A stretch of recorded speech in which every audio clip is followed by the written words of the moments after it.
Hello, everybody. Hello, hello, hello. Hopefully, this is going to be a very short one. No, knock on wood. Ay, ay, ay. Man, everybody, happy Thursday. I'm sure I got this right this time because usually I always have my days, upside down. Happy Thursday to everyone. I know this is an impromptu live show, honestly. I've just been thinking about the interviews and the happenings around Nigeria, but I say, you know what, let me just come here and do a quick one. I don't know if anybody else has seen, what's going on with the increase in petrol, so basically they're saying that one side is going to be buying petrol at 600 and another side will be buying at 700. And then the interview by, what's this man's name now? Is it Festus Okoye? I think it's Festus Okoye. Yes, his interview. I don't know how many of us saw that interview. I couldn't finish off that interview because it was very, very annoying just to watch a grown man like that. I'm sure that man is married, has children, probably maybe he has grandkids. Who knows? As a possibility, just lie through his way at that on that interview. It's mind-boggling. I couldn't sit through the whole interview. All I kept thinking was, how can a grown man like this be lying? Just lie, straight up lie to Nigerians. With all the interviews that are all over the internet, how they promise Nigerians, how they kept making promises and saying yes, we the other one will come. Was it Mahmoud they call him now? Will come. I assure you, went overseas. I assure you, came back to Nigeria. I assure you, first of Okoye, his mouth will just be running like tap. As he's talking, there's no comma, there's no full stop. What happens is the beavers, you hear him talking as if now hot yam they eat. Oh God. I watched somebody's ancestor lie to the faces of Nigerians today. I could not even finish watching the interview. It be like me I pass through the screen, go hold the man. Like, I don't know. Eh? Why we wicked like this to ourselves? God I beg you. Quinty, welcome. Oh, I know what's girl. I watch I see wetin dey happen. I say, my God, I need to come and do a quick one here.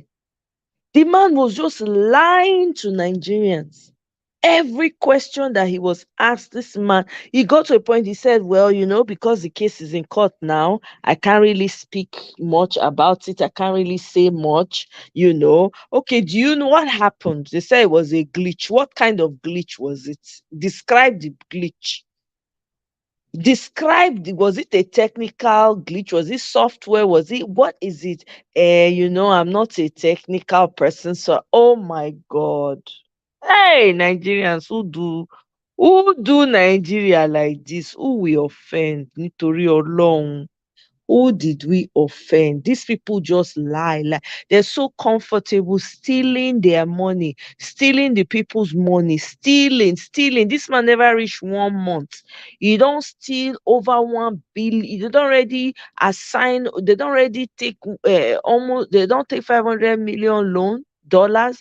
Then the money when they don't take a loan, they don't pass 1 billion already in the first month, and then you're hearing people coming out, the video, somebody's crying, this, I'm like, what are you people crying for? Was this not what you were celebrating? I know that a majority of Nigerians voted for Peter Obi. Me, I know that one. You understand? But it's the people that were clapping as they were imposing this man on the people in Nigeria. The people that were clapping, people that were happy, the people that knew that this thing was stolen, but they didn't care because it was their own person, or because, yes, that's how we want it, or because of the cabal. Look at the man that came out. Was it yesterday? And I don't know their names. Is it Dirika they call him, or Sirika, whatever his name is, saying that when he was talking about this whole scam of subsidy, that somebody walked up to the former president Bubu and told him that he should please just remove the subsidy because they are tired of making money. They don't thief, thief, thief. So they thief go report himself, talk say he don't tire to dey make money. My people, Nigerians, hey God, I don't know. Sometimes you sit down think this matter, you go dey wonder so whether na alternate universe na you dey. With all the brains wey we get for Nigeria, with the smart people wey we get, only a few people just gather, just turn the whole society to mumu people. They don't thief, thief, thief, thief, thief. They don't know it. They want thief again. Before the last one come on, now so it thief. I should say all the kitchen, everything. No, when nothing remain, when they nothing remain after they were done stealing, writing loans to themselves. They go thief the money. Guess where they carry and go? They go carry and go give their masters overseas. Those ones go welcome them because the money now they floss for their country. Now they say they organize their country. Now they say they pave their roads. Eh? Now we dey wicked each other, I no go lie you. Our wickedness, e dey stink to the high heavens. When you see great grandfathers, ancestors doing this kind of things, what is the hope for the young ones? Where the hope dey? What expectation can you have of the young ones? Eh? Person go just sit down, lie, lie, lie, lie, lie. I dey listen to the man, this Festus Okoye interview. I dey wonder, I was waiting for the man to pause and drink water. To pause, even make e even swallow spit. No, he just kept going on and on, lying, lying, lying, lying. The entire interview was all filled with lies. Even Shehu tried, the man, he tried small, tried to push back on him and try to hold his feet to the fire. There's only so much they could do. The guy kept lying, lying, lying, lying, lying that LP did not they did not request for. Then they were asking about the subpoena of the chairman of INEC. Why did he not respond to the subpoena? The man was lying, lying through the interview. Oh God. Hi, sha sha sha sha. Every aspect, every structure in Nigeria is rotten, rot, rotten, completely rotten, completely. Everything that's happening in Nigeria cannot happen in any other society. When people used to say it, I used to doubt it, but it cannot. There's no way. Things for don't they happen by now? Eh? Person when you they pay 30,000 salary a month. Now you want to they buy, you go first buy petrol at 600 naira. You go fill in tank depending on the kind of car when they drive. Oh. After you don't fill gas finish, you go pay house rent with 30,000 naira. No talk about increasing salaries for people. No talk about cushioning, the impact on the people. No, first thing they do is to write out increment of salaries of 114% for themselves, and let the people go to blazes. Nigerians who do us this thing? Who do us? Eh? Listening to Okoye today, I just wondered. I'm like, the audacity that with which this man is talking, and the confidence, and then he had this wicked smile on his face at the end. He was just smiling to himself. I'm like, what is this man smiling for crying out loud? What's there to smile about? What's there to be happy about? The roads that he's driving on, they are not paved. It's the same roads that every Nigerian is. The only difference is he has Jeep. He has a big car with big tires that can take the impact of how terrible the roads are that other cars can't possibly, take. It's I'm not gonna lie to you, it's very, very sad to watch. Everything that's happening in Nigeria is just it's sometimes you they wonder is maybe this is a lie. Maybe It's almost unreal what's going on. Over 100 cars now follow entourage, now follow Baba Blue yesterday enter Lagos. Over 100, Biko. And not to forget the kind of traffic that would have generated. The type of traffic that would have generated. Eh? What kind of, I don't understand. Me, I can't wait for this court case. So I don't understand. I don't even know when the judgment. I think that the judgment they say is to be determined. Why can't we get the judgment right away so that everybody will know where they stand?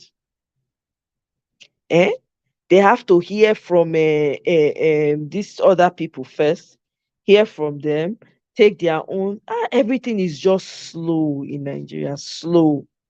This is a good time for people to really know their faith. Honestly, in Nigeria,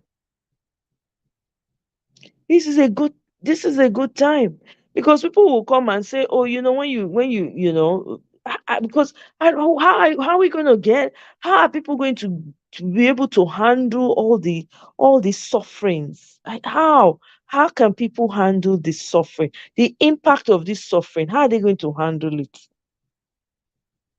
How? I'm just curious how people want take handle am. The impact of the suffering when go hit people, how they want take handle am. Eh? Only in Nigeria. Things just they go as they go. Everybody just they do for Nigeria, just they act as though okay, nothing dey now. Eh? Everybody's just moving along. Everybody they go work. That interview today with Sheung in channels, man, it was very annoying. I'm not going to lie. It was so annoying. I wish Sheung had pushed back more on some of the questions that he was asking him to force him to respond. I wish, but unfortunately, we don't have the types of journalists we have. It's terrible. They can't really push back. They don't know how to ask, follow up questions. They don't know how to ask follow up questions. Eh? There was a response that Peter Obi did with regards to the cars that followed Agbado. The waste. How can you be wasting in a time like this with people suffering? Hey God, they're not even trying. They're not even. It's not like they're even making any effort. They're not even saying, "Okay, you know what? Let's chill first. Let's just chill." I'm beginning to believe that there is a it's not just a Milocon that is doing things.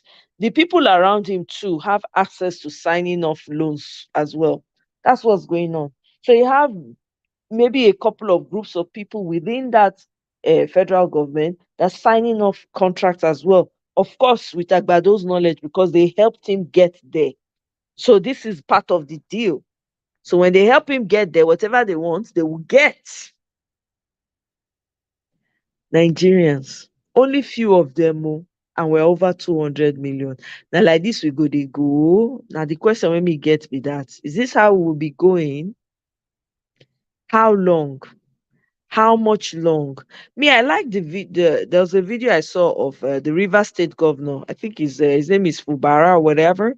When he came out and spoke to the Islamic people in his state, he now told them, he said he should go and they should caution their Fulani people that he doesn't want any issue of, them harassing the people.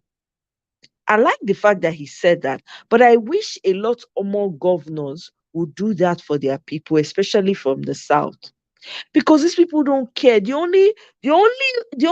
Hey God, hey my goodness. If these people know what they're supposed to do, to be honest with you, many of the things when they happen, not going to happen. If the governors borrow themselves sense, make sure it's okay, my people first, and take care of their people and protect them so that the impact of the suffering will be less. Why are Nigerian, why are we wicked to ourselves like this? Mr. Chike, welcome. You said it wasn't much annoying because INEC was exposed today. How? Yeah, I mean, he couldn't answer most of the questions. He was lying. You could tell that he was lying. But I think my own thing is, how does that translate? Because there's too much confidence with the way this man lied. Clearly, he was told, don't say too much, try to avoid, because they were asking him about technical stuff, easy things that he can answer. He now started talking story of how he flew down, and how the pilot did something that had nothing to do with the questions that were asked. And then the same people are still going on and conducting other elections. Why are those people why are they still in charge of conducting elections? That's the question. I know that it's a question I can also answer for myself, because the people that they have there in the federal government are not there to work for the people. So what do I expect, right? I'm sure that's why a lot of people are, yeah, there's nothing, nothing is working for the people. It's just the select few. So the sufferings of the people don't affect them. They're not affected by it. They are not moved by their sufferings. They are not moved by anything that's going on. They're not moved. It doesn't concern them. So hell with everybody. It doesn't concern them because their pockets are lined. Their pockets are lined. And they don't chop belleful now. It concern you. They don't care whether your village has been taken over. They don't care. They don't care. My heart bleeds for Nigerians every day. Sometimes I wonder why I can't be say why can't I just close my eyes and just move on from this? I don't know. I can't even explain it myself. It's just so sad. At the same time, I feel like we can't be this helpless. We can't. Eh? They're asking you about a glitch you can't even answer because you don't want to say anything. You're going around making excuses that you can't say anything because it's in court. Are you kidding me? You lie on the LP people saying that they did not give you the document you were requesting for. They are doing Nollywood. Are you serious? The man, during his interview, he throw students under the bus. He threw them under because when Sean said that means that it was your mistakes. It was the whatever's the 9x mistake. He said no. We have people, youth coppers, young people. He was trying to throw it back on the young people. Throw the young people under the bus. This grandfather. When I talk say Nigerian parents not love their children, am I wrong in saying that? Is it not obvious? Look at this man. He's a father. He has children.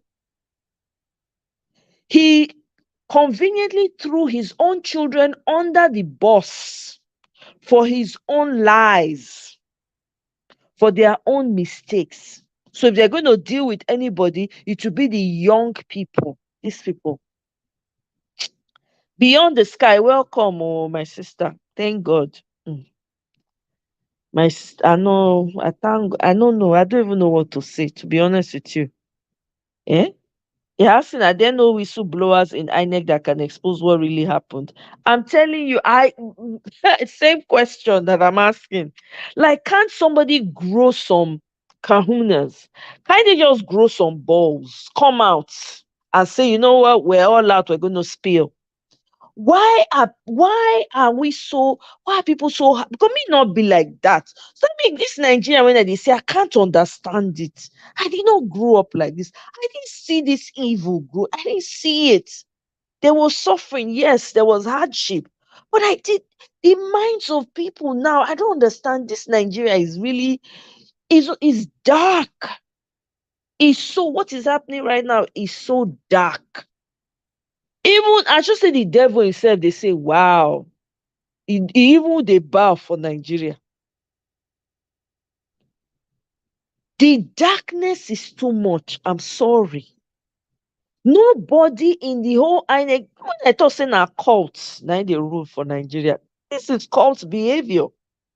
Nobody can come out because they don't swear. Maybe all of them, they don't gather them, force them, or consciously or unconsciously say, if you talk anything, that's it.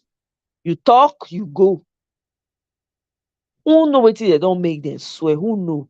Because I keep wondering to myself, are you trying to say that nobody within that INEC fit grow mind, grow conscience, say, you know what? If I perish, I perish. I must save my people. Because they know some of these people are very, very close to the corridors and they know what happened. Can't they come out and spill and tell us what happened and blow the whistle on these people all the way and sing like a canary? Eh? Why are they folding their hands and watching their people suffer like this? How much did they give them? How much? Eh? And Agbado is calling on God to come and help. Which God, Bikono? Which God is that man calling? That God should come and help. And I hear Bajabi Amila, whatever his name is, says the weight of Nigeria cannot be carried by an ordinary human being. Can you imagine that? The weight of Nigeria cannot be carried by an ordinary. Then why did they bother? Are they not? Since they know they're not capable of doing it and they're waiting for God, why were they desperate to get in there? Because clearly they don't have the answers. Eh? Is this not madness, my people? Eh?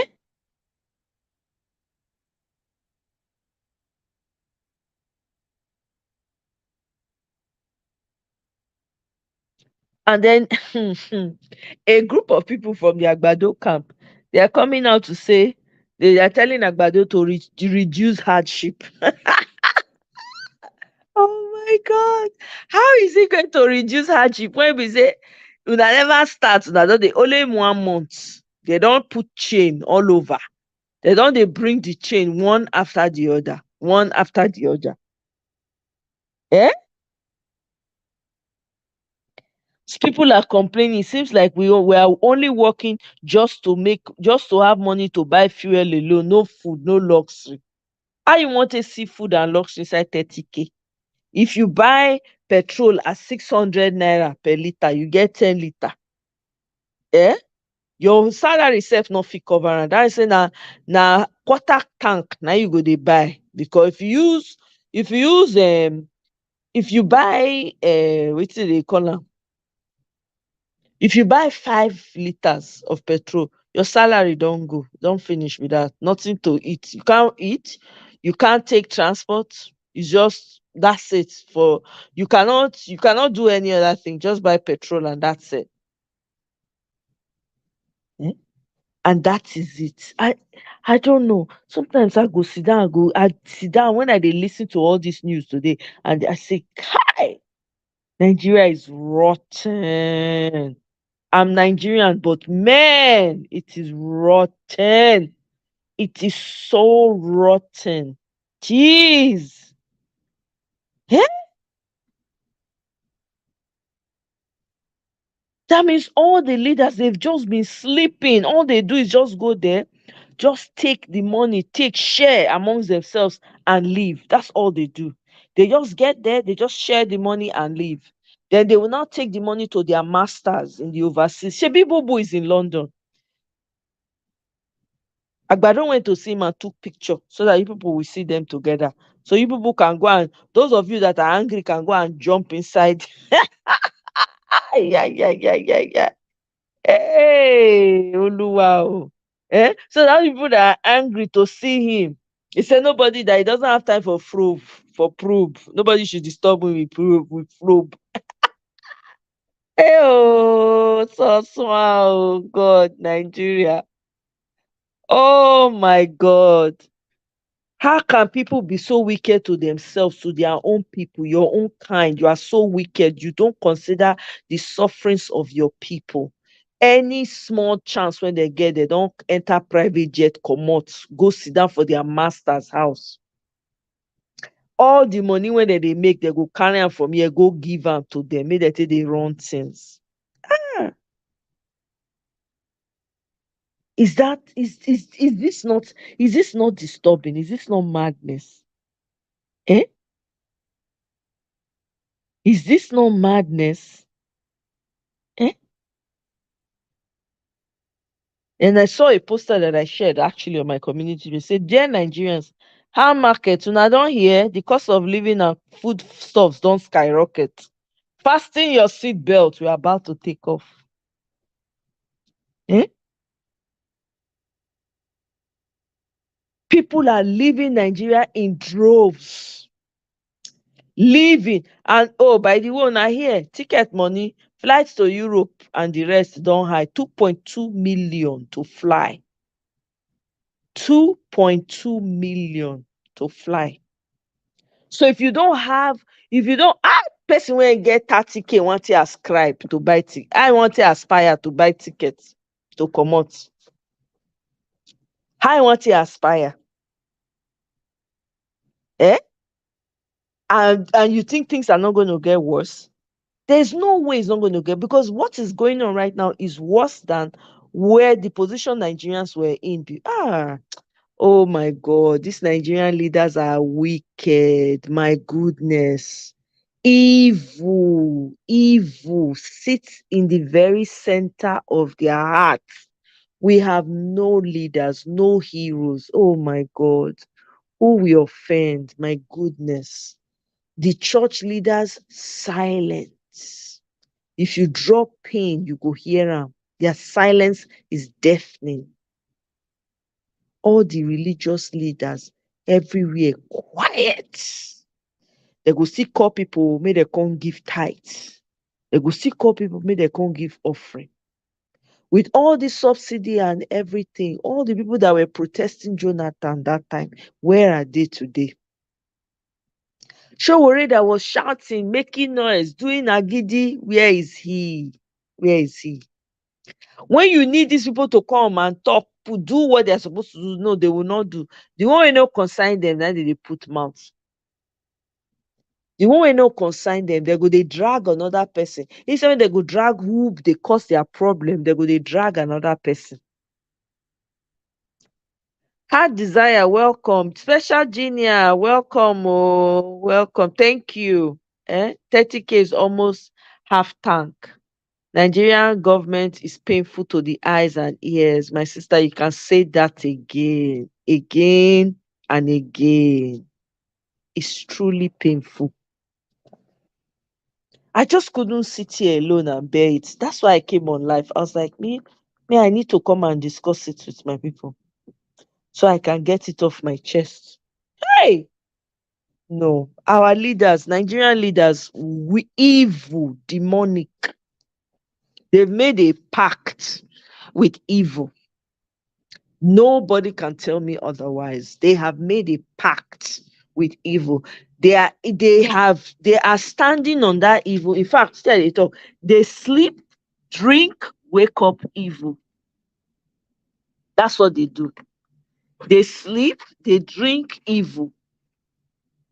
They don't care about you. They don't care. What you concern them, concern you. If you like, you fall down, anything happen to you, what you concern them, pack the body now. What you concern them. They keep moving. Grown fathers, grown people that are supposed to care for their own. Eh? People that are supposed to care for their own. Think about your own first. It is a man who has no conscience that will abandon his family to be thinking about enriching somebody else's home when your own home is in tatters. What do they call such a man? Infidel. Look at it. Look at the what's it called? The conference that this EU people came to do about the election. They noted not many women, no women. Where they want to see the women, be say the women, those ones, they don't know their purpose. All they do is run around. The ones that are married, whether I don't know, they can't marry when they marry. No vision, nothing.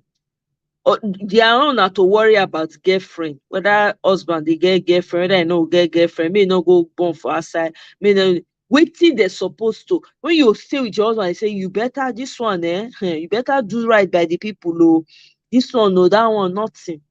Na to dey do things wey e no get any meaning na dem dey do. We get women for Nigeria wey get sense, but dem go let dem shine, that's the problem. We dey give dem the space to be who they are supposed to be. People marry with no vision. You choose partners with no vision, nothing. Everything is empty. And when I asked the other day, I said, I don't understand why women are still giving birth and still getting married in that country. That country is supposed literally everything you need to suppose just shut down completely, just shut down. I've been saying this thing because what's the use? What's the use? Everything supposed just shut down. What's the point? Eh? It doesn't make any sense to me where you have you literally have a society, everything is broken. Everything is broken. Every single thing is broken. They don't care whether you live, whether you buy, they don't care. People are living every day in droves, they don't care. The insecurity that was there before has doubled, they don't care. They don't care. Eh? What kind of life is that? What kind of society is that? What kind of society is that? Eh?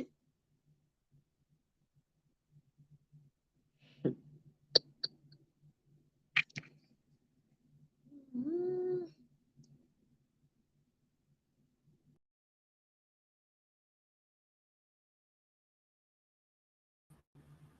Me, I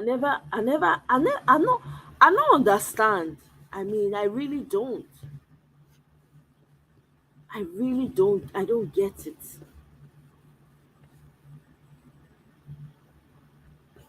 I don't. It doesn't make any sense at all. At all. It doesn't make any sense.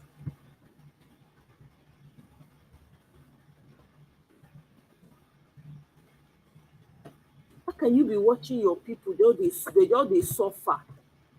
They just dey suffer, they no dey see food chop. E no dey bother you, you no dey say hey oh, my people no see food chop oh, make I even try for them. So you wan tell me say out of all the people wey dem vote in, so none of them get conscience, none of them dey think about their people, none of them dey feel the pain of the sufferings of the people.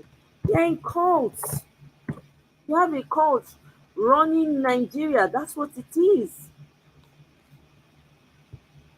Na cult na im dey run Nigeria, nothing else. Nothing wey person fit tell anybody. With everything wey person dey see so, when person eye dey see so, you can't convince me otherwise.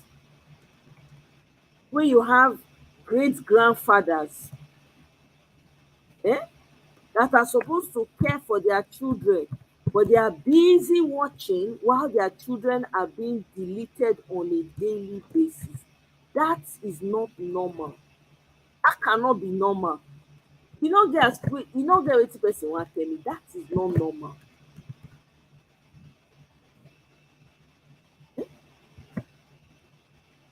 Things are so bad in Nigeria. There's everybody dey scream, they no care, they don enter there, na that one concern them.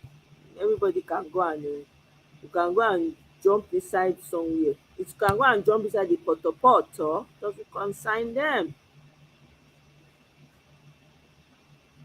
um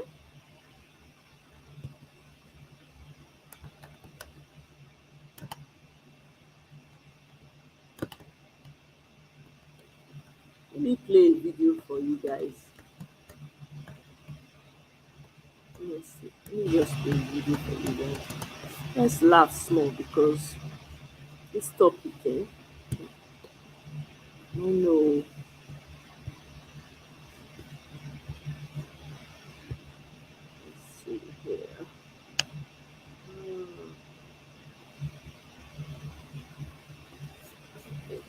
money.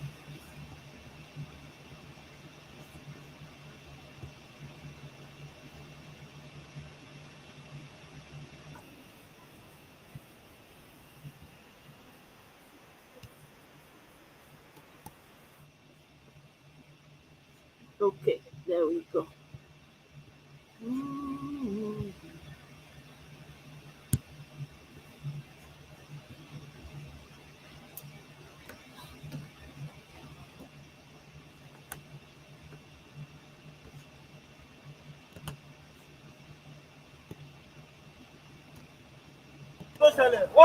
What is his offense? Now, ẹ wo àwọn bí ẹ wo bàbá Tinubu bàbá Tinubu Tinubu ti bẹ̀rẹ̀ o wọ́n fẹ́ bẹ́ẹ̀ kó jẹ́ o wọ́n fẹ́ bàjọba yín jẹ́ o wọ́n fẹ́ bàjọba yín jẹ́ o à ń lọ sílé ni o wọ́n dẹ̀ ta mọ́tò ìdúró ẹ̀ tó wọ́n wájú lo seat belt ẹ̀ tó wọ́n dábà lo seat belt àtìlẹ̀kùn bàbá àwọn bíbí wọ́n fẹ́ bàjọba yín jẹ́ ni o Yorùbá ló wọlé o Yorùbá ló wọlé o Yorùbá ní gbogbo àwọn bíbí yẹn wọ́n ń dá a dúró kí la ṣe. Una dey hear, una dey see something. Mm-hmm. Hey. Mm-hmm. It is na person. That is na person that they do. Can show another one. Make we laugh small because this matter, e reach to laugh. Make person no go. Make we just kukuma turn am to laughing because.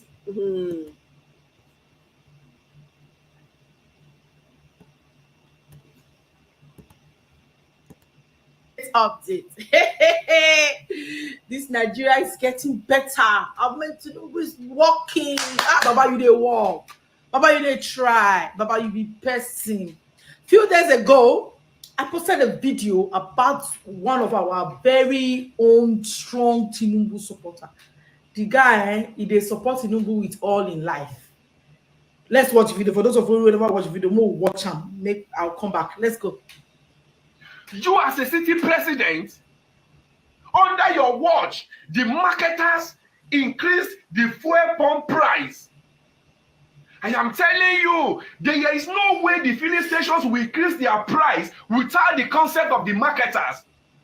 And there is no way marketers will increase the fuel pump price without the concept of the city president. Bola Tinubu cannot tell us that he is not aware that they are selling fuel at the rate of 520 naira per liter. We should not deceive ourselves. And I'm telling you, the marketers, they are intentionally to increase the fuel pump price to know the kind of president they have if the man is going to have action. Because by now, I'm expecting Bola Tinubu to instruct them to tell them that they should not sell more than 185 naira till the end of June. Up to this end, the federal government is not yet released the price. So this particular video, this video e reach Asoro, e reach where una president dey Bola Tinubu, and he can't review it in the by itself because he can't try because this guy is making sense. He was my supporter, he did well for me, and he now called the marketers and said, okay, marketers, what do you guys think? And marketers now came out with a new price of fuel.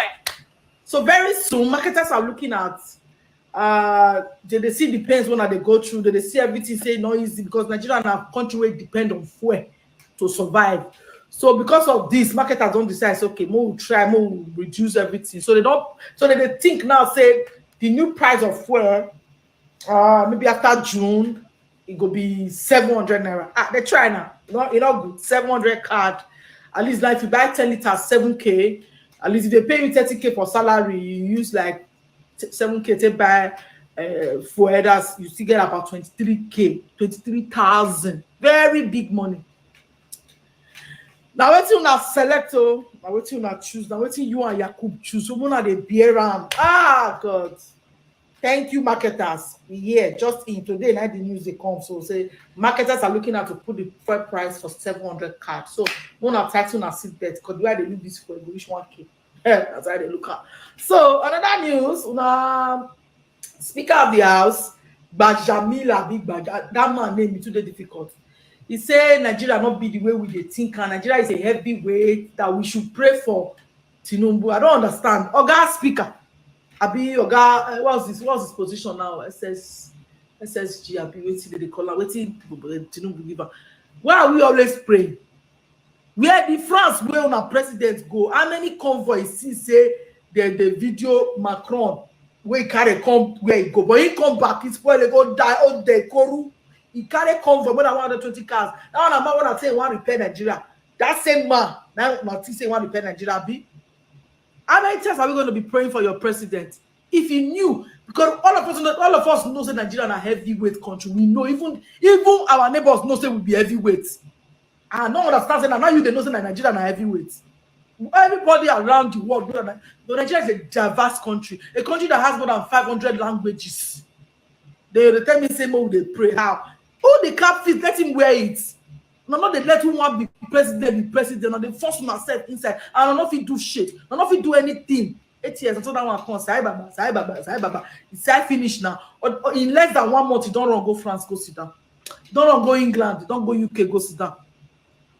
You don't go sit down for them because you know if you stay the country where in govern for 8 years because country is not conducive for him. The same way this Ahmed Tinubu force him way enter inside presidency. Now they ask for prayers. Person way say he go fit, he get the capacity to do and not great giver. Even when he won, people said no, like he must be a Milocon. So now why you asking us to pray for him? Okay, but Jamila, hold your peace, oh. Hold your peace. And judges now they see wetin they go on for this country. If you now do anyhow for that case, if you now do anyhow, God Almighty go judge you now. Because I'm not going to answer you now. I'm not going to answer you now. My people, now the 2 updates where I get this morning, I be this, but updates plenty. I they come.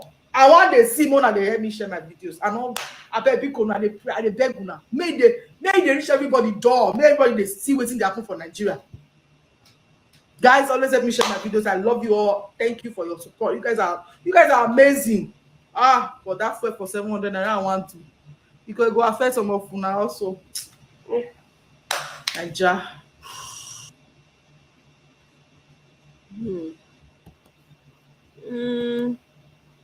So there's more.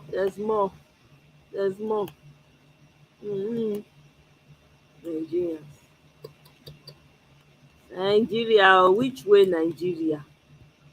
You see, I'm saying I enter inside. You see, I'm saying I enter inside bedroom, go record this video. Because I know anybody hear the secret, so I won't tell you. So now, breaking news. NNPC announced the finish of their stock on premium motor spirit. That is PMS, one way they call petrol, where you use for your motor, your Okada, your generator. So stock means everything they keep don't finish. So now the market is fully deregulated. Market has to decide the price. So some of those in the south will begin between 650. Those in the north will begin by between 700 and 750. Now the market has to decide price. So we even buy 1,000. So let's start. I'm with you on this. Don't worry. She'll get down Borukuba, Thomas, rest of our 3. We do the matter together. I fell. Yo, man. Hey. Okay now.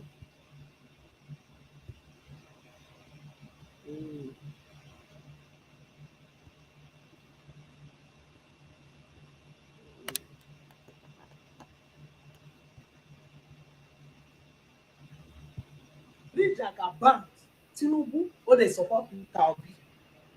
Yes, I don't regret am. I to say I know. This year go for your support. Yes, see my life now. They shout up and down for social media. What I call gay now? No, tell me. See the way PC supporters now. See the way their life come better. They now that they got on to #1 citizen. See the way they do things, they get money, they don't even they feed something again for Nigeria. Nothing. You might say they like when I watch this video. Upon all this stress and pains I'm going through, at the end of the day, I'm still seeing my people buy fuel at rate of 520 naira. And the deal sold, The subsidy was paid till end of July. We are seeing in June, my people are buying the phone. And you as a new president in the office, you are not saying anything. Are you conniving with these people to frustrate masses? Sir, we all drive away from Peter Obi just because we realize that he's a pretender.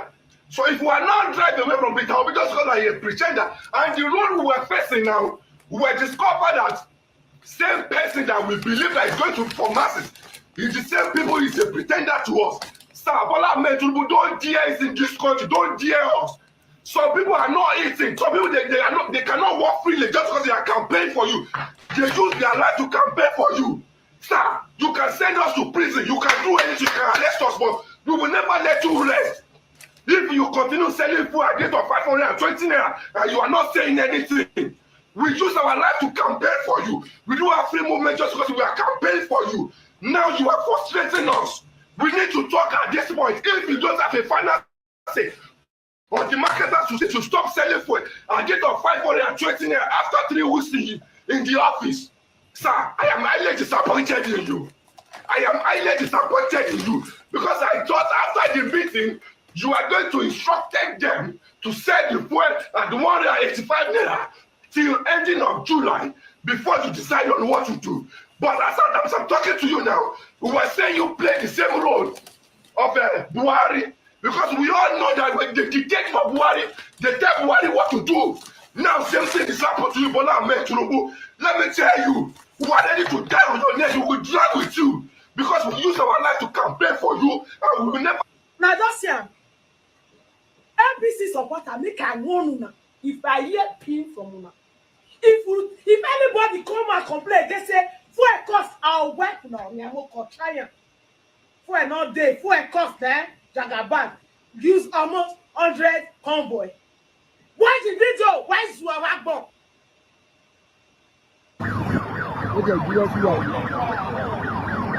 In the boss, you have where you are.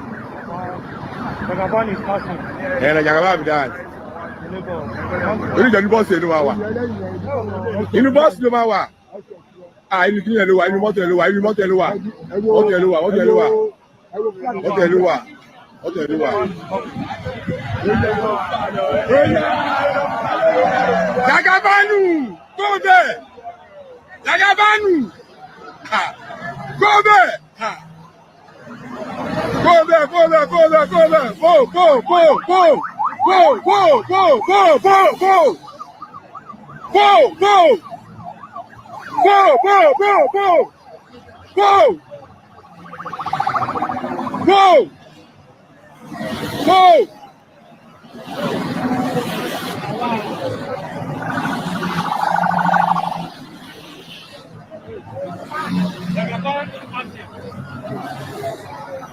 Go, go, go, go, go, go, go, go, go, go, go, go, go.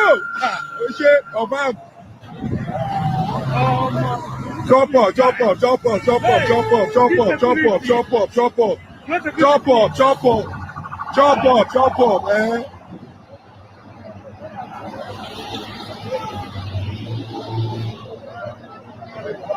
Jump up.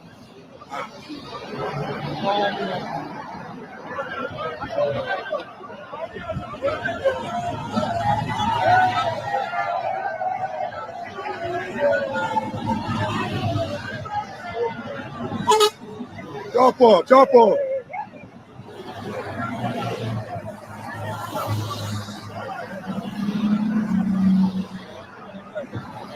What's it?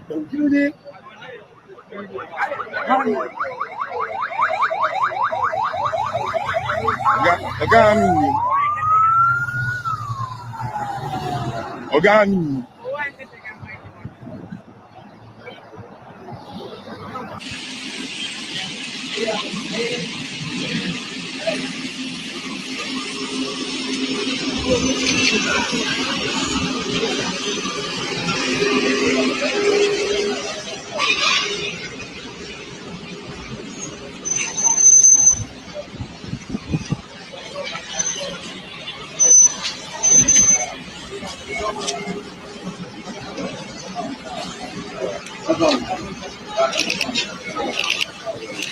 Una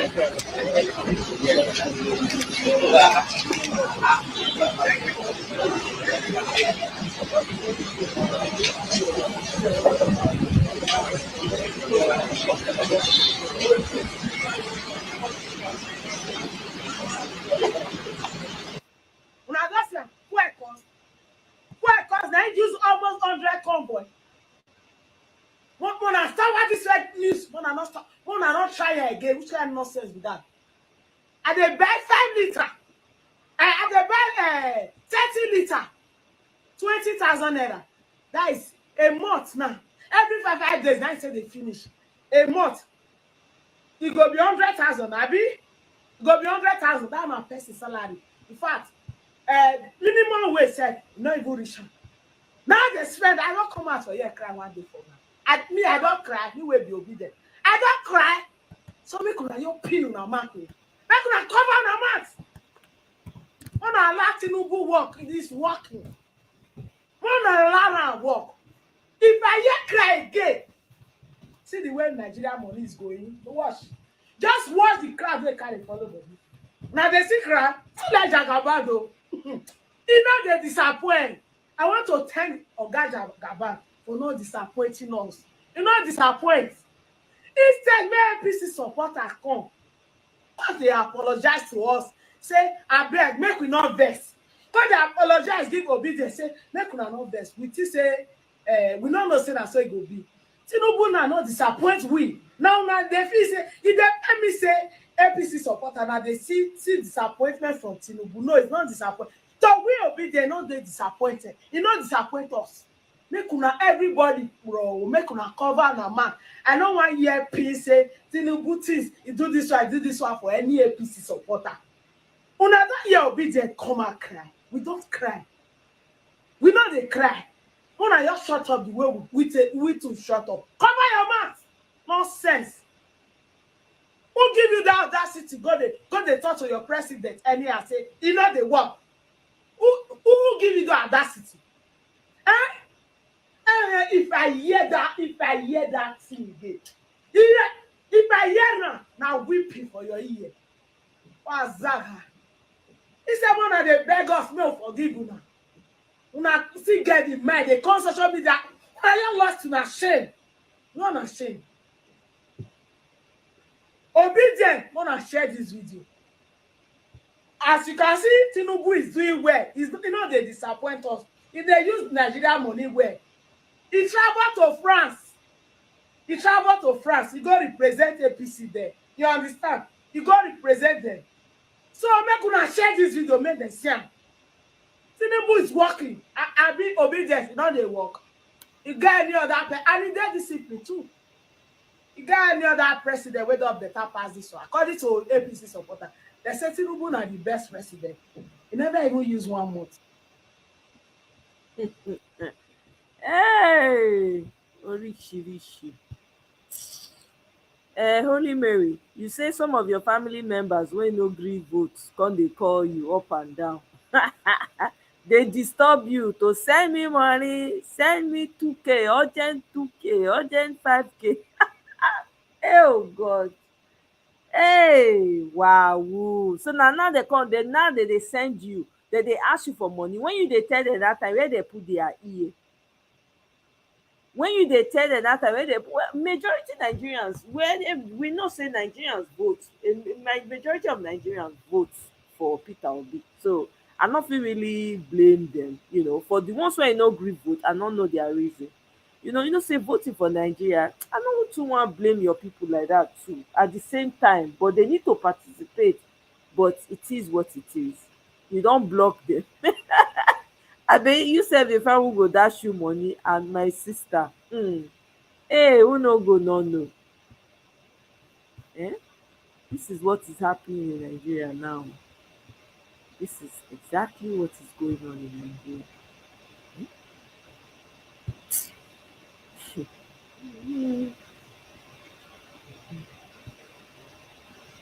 Greetings and salutations, fellow citizens.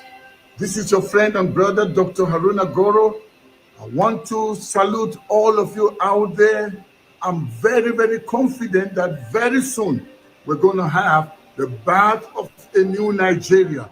I am not giving up on our nation, and I also believe you are also not giving up on Nigeria. It doesn't matter what these wicked politicians do, their end is coming very, very soon. Not long ago, we saw when Tinubu was in Lagos, we saw the motorcade that followed him. This is exactly what Peter Obi has been talking about, cutting down the cost of governance. These people don't care about you at all. This fake thing that has been on with fuel subsidy that we know only a few people have just been eating the money, and the masses keep suffering and suffering and suffering. Before Buhari left, they borrowed a lot of money and they know they're not going to pay. Tinubu came in, it was not even up to a month, another borrowing again. Who is going to pay? It's becoming very, very obvious that these people don't care about the common man. They will look as if they care. They say they're borrowing this money to take care of women, and then they're talking about climate change. Which climate change in Nigeria? And it's a way to eat again and again and again, increasing salaries of judges, salaries of politicians, apart from the fact that they have been eating a lot of money. Do you know the salary of governors? And the common man is the one that keeps suffering and suffering and suffering. Tinubu said it before he came in, that he's going to continue where Buhari ended. And we already see he's going to be worse than Buhari. That's why we must stand and insist that the stolen mandate must be restored. We can't wait for another 4 years, Nigerians, not at all. In my last video, I spoke about the CJN, where he was addressing new judges that he was swearing in, talking to them about fleeing the temptation of being bribed. But then many people were asking me, are you trusting these people? How can you trust them? Because I was saying, if he's speaking like that, that could be a good sign that the election tribunal that is currently going on, it may be that they are going to make sure that there is justice. Many people were asking me, Doctor, are you sure that these judges will do the right thing? Because the Nigerian justice system is perverted, is corrupt, and they cannot be trusted. And many are saying, let's not believe a word that comes out of their mouth. But I am saying, why don't we this time around give them a benefit of a doubt? Because Peter Obi has had experiences of the justice system in Nigeria working, doing the right thing. I want us not to be pessimistic, let's be optimistic. However, it is important that the judges do the right thing. You can't continue to pervert justice because of money. The chief judge said that you will leave it behind. He even brought God there, telling them they should fear God. And I'm hoping that the chief judge is not going to do what Mahmoud Yakubu did. Yakubu kept promising Nigerians and raised the hope of many Nigerians, and we were so sure that the election was going to be free, fair, and credible. But oh, how we were so deceived. Mahmoud Yakubu at night went ahead while Nigerians were sleeping, and he announced a false result. And right now, INEC is doing everything possible to see how they can reconcile the figures, the numbers that they announced for Tinubu. But it's a difficult task because Peter Obi and the Labour Party have brought so many witnesses. The evidences are too much for anybody to come up and tell us that no, the case is not a strong case or use technicality. Why should somebody use technicality? We are speaking about the destinies of innocent Nigerians that went out to vote for change. When they use technicalities, that is when they want to pervert justice. Nigerians, let's follow the court. Don't just sit down there and give up and say, well, there's nothing we can do. Nigerian courts are corrupt. If we keep accepting this narrative, if we allow this to continue, they will just climb on it. They will take advantage of it and keep disenfranchising us and keep cheating us, and we will be the ones suffering. And these wicked politicians, that's exactly what they want. They want to push you to a corner so that you can accept whatever they are doing. but we must not accept it. In my last video, when I was talking about the CJN, I was just trying to let people see that we must take him by his word. Buhari said he will ensure a credible election, but he did not do. And then Mahmoud Yakubu also assured Nigerians, but he did not. But this time around, we will not accept it from the CJN for anything less than what he just spoke to judges about, less than what he promised Nigerians. So this time around, we will not accept being cheated, being deceived, being lied on. How can somebody tell us that INEC is independent and yet they are behaving as if they are a part of APC? They are defending APC, defending Tinubu's mandate, instead of standing on the side of the people. And I'm telling you, let's follow this case closely. And they're going to continue on. Right now, we want to hear what will be the defense of APC, what will be the defense of INEC.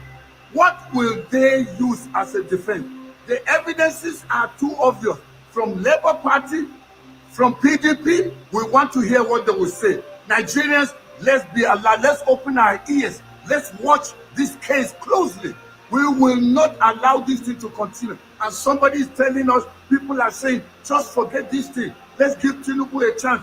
Give somebody that stole a mandate a chance. Is that the kind of nation you want us to build? Somebody through corruption comes into power or takes power, we should just let it go. Then we are saying, let's just destroy Nigeria.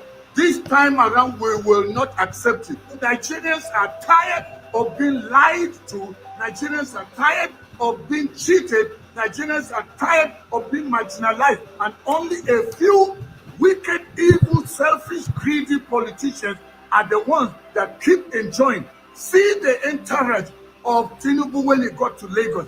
Is that the kind of president you want? I know some of you start making comments and telling me this and that. Let's take away selfishness. Those that are supporting the evil that's going on, they are selfish people. It's because you are gaining from these evil politicians. That's why you are supporting them. But I'm calling upon us to do the right thing. Justice system. I'm speaking to you. I'm speaking to the judges of the different election tribunal. Please do the right thing. Let there be justice. Stay away from this idea of technicalities. We want to know who actually won the election. We want the nation to be governed by people that were duly elected, not by people that bought their way, not by people that bribed their way, not the people that changed figures.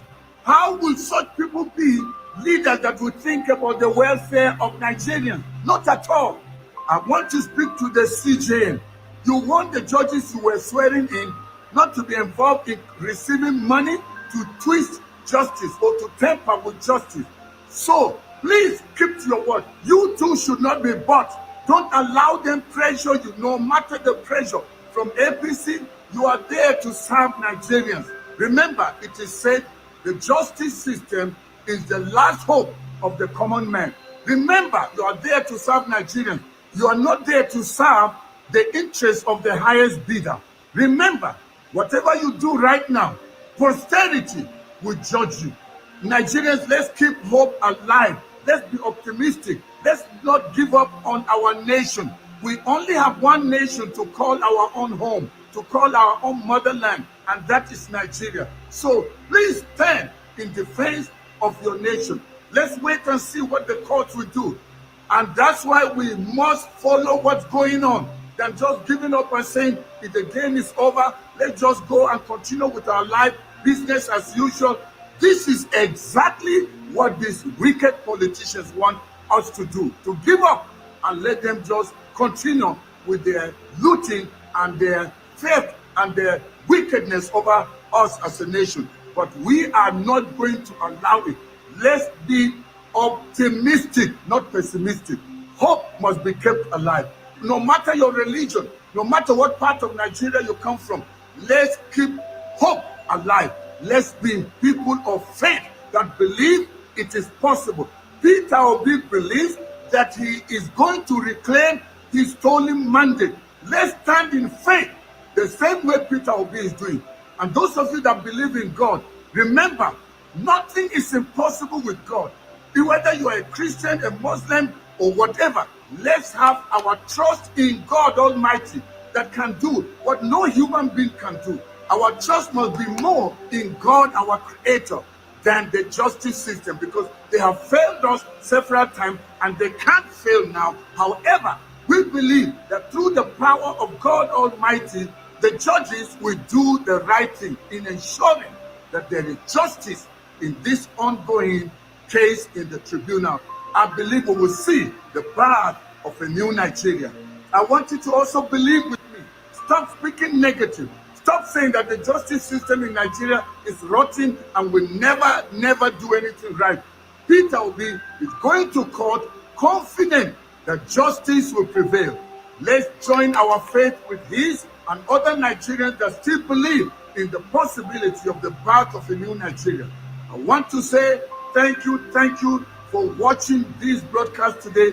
Please go ahead and share it with as many people as you can, and also like the broadcast. When you do that, YouTube and Facebook will recommend it to many. Well, that's a dose of encouragement right there because Omo. Welcome, everyone. Welcome, Kenny, Tato. Welcome, greetings to you guys. Yeah, this was an impromptu. I didn't plan to, but of course, I saw some of what's been going on. Kenny, I couldn't watch that. What's that interview with Festus Okoye? Extremely annoying. My God, I couldn't finish the interview. That was how annoying it was. So I don't even know if I want to play it because it was grinding my nerves as I was listening to it. I was like, how can this man fix his mouth and come and be lying with all the videos that we have of him? Between he and his Mahmoud saying, I assure you, and then Festus Okoye will come, like say put hot yam for mouth, no full stop, no comma. Now so he go dey talk. The beavers, that's all I remember from his conversation. Mr. One Love, welcome, welcome, my brother. Greetings to you. Greetings to you, Amoye. I'm even glad that you've decided not to play that video because me, I don't want to see it at all. I heard about what happened today. That guy is Um, always speaking from the corner of his mouth. I don't know if he has like a battery that is running his head or something. telling you, He's just talking nonsense up and down. Up till now, Hannah cannot tell us what went wrong, what you meant by glitch. That I'm just you're telling basically you. just uh, you're just talking to us as if these are a bunch of idiots. I can just tell them anything and they will move on with it. Exactly. What do you mean by glitch when you cannot explain to us what you meant by glitch? It's crazy. It is. I'm like, this man could not answer one question. He just kept lying his way through the interview. He just they lie, bold face lie. Anything you ask him, he say, well, the matter is in court now. Before Just before now, before the matter went to court, the same thing they were saying. We had a glitch. You ask them to explain, they cannot explain. This man, you are coming out to tell us you are an annex spokesperson, whatever it is. try. You cannot explain what you guys have been saying. You had a glitch. A glitch of what? A glitch of trying to jump over the water or trying to jump over the fence. What kind of glitch did you have? But now you're keeping it silent because you think you can tell us anything and we'll just move on with it. Nobody is going to question you further. You know, this is crazy. It is. It is. Our leaders are deep. I said they are cult leaders. I've never seen a group of people that are so wicked, demonic, even to themselves. Look at how they're You, treating their people. They will steal from you, steal everything from their yeah. country, and take it to an outsider.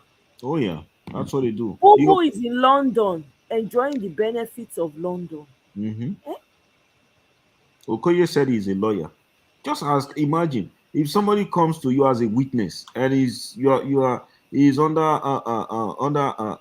cross examination. You're asking the person, and the person tells you, "I had a glitch." You as a lawyer, you will accept that, will you? Without the person going further to explain what he meant by a glitch. So you see, they are just. In fact, I think what Nigeria really needs, if Obi does not get his mandate, it has to go down to revolution. We have to be sincere, because these people believe that they can do anything and get away with it, because I'm the telling people you the in people they your are presiding face, over like, don't know what they are doing. yes. Sorry, you can go on. I just had to say Oh yeah, something. sorry. I was just saying, like, they think they can do anything and get away with it, because after all, we are leading bunch of zombies and people who are uneducated, people who don't know what they are doing. People who can tolerate anything. President of the United States Biden will come up from nowhere if something happens in America, and he will come in and say, "Oh, we had a terrible accident," without him explaining what that accident meant. It's not going to happen, because people are going to hold him accountable. I'm beginning to think that the reason why these guys do what they do, it's not because we don't have laws. It's because when they break the laws, the citizens don't hold them accountable for it. There is no accountability. That's why they keep doing what they are doing. There's no This is not punishment. going to happen in the Arab world. You can't just wake up and somebody just say, "Oh, I had a glitch," without you explaining what happened. Before daybreak, the whole place will burn down. You know, because they know, oh, I'm just going to wake up 4 o'clock in the morning and announce someone won the election without having any pure evidence that this person actually won. They know nothing is going to happen. That's why they are doing all of this. A old man like that with white beards come out in front of the television, and you're telling people that you had a glitch, and they are asking you what the glitch is. You say you don't know. Hmm. Nigeria is a sad story. It It's is sad. oh, and my brother, I no go lie to you. That's my own take, is let everything just crash.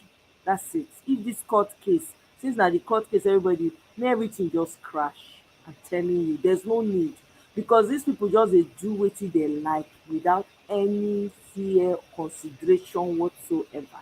There's no need. There's no need. Eh?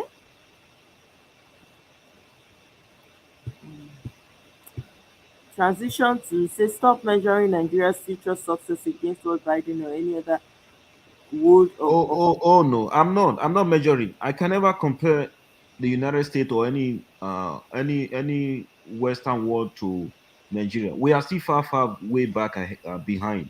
What I'm trying to say is that in a country where you have accountability, where the citizens actually, the reason why Biden cannot do that is because the citizens will hold him accountable for it. Nigerians cannot hold their leaders accountable for what they are doing. That's the problem. I'm not talking about development or any form of government. I'm just saying is, what I'm just trying to say is, if the citizens can hold these guys accountable, if by now maybe there have been thousands and thousands of people trooping out to ask them to give them an answer of what it meant by glitch, they wouldn't be doing what they are doing right. That's just what I'm trying to say. exactly. Thank you very much, Mr. Let me play this video of Fubara, because I listened to it earlier and I like what he said. I don't know. We'll see.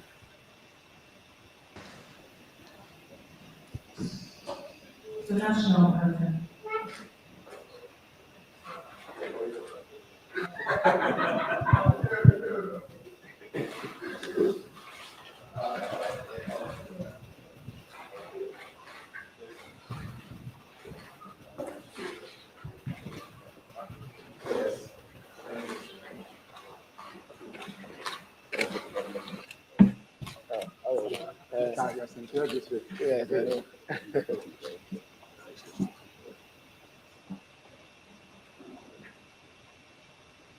We especially express our sincere appreciations to you for the privilege you have granted us to be here to interact with you. You will permit us if we say we are overwhelmed by our visit today. It's understandable.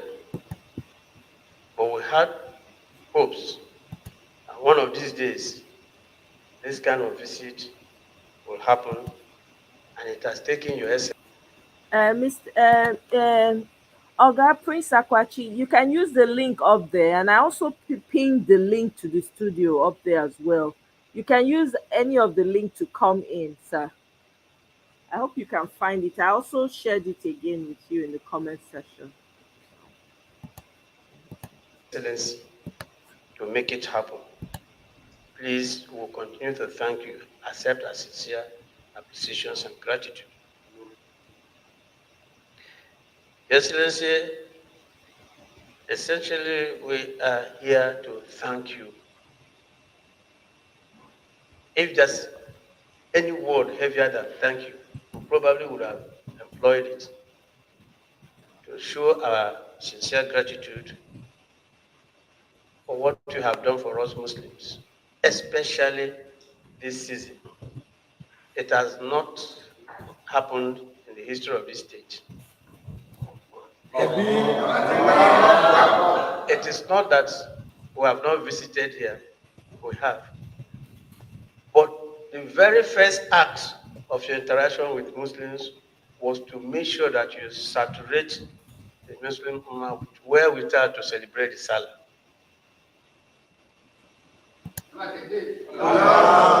Truckload of much needed rice.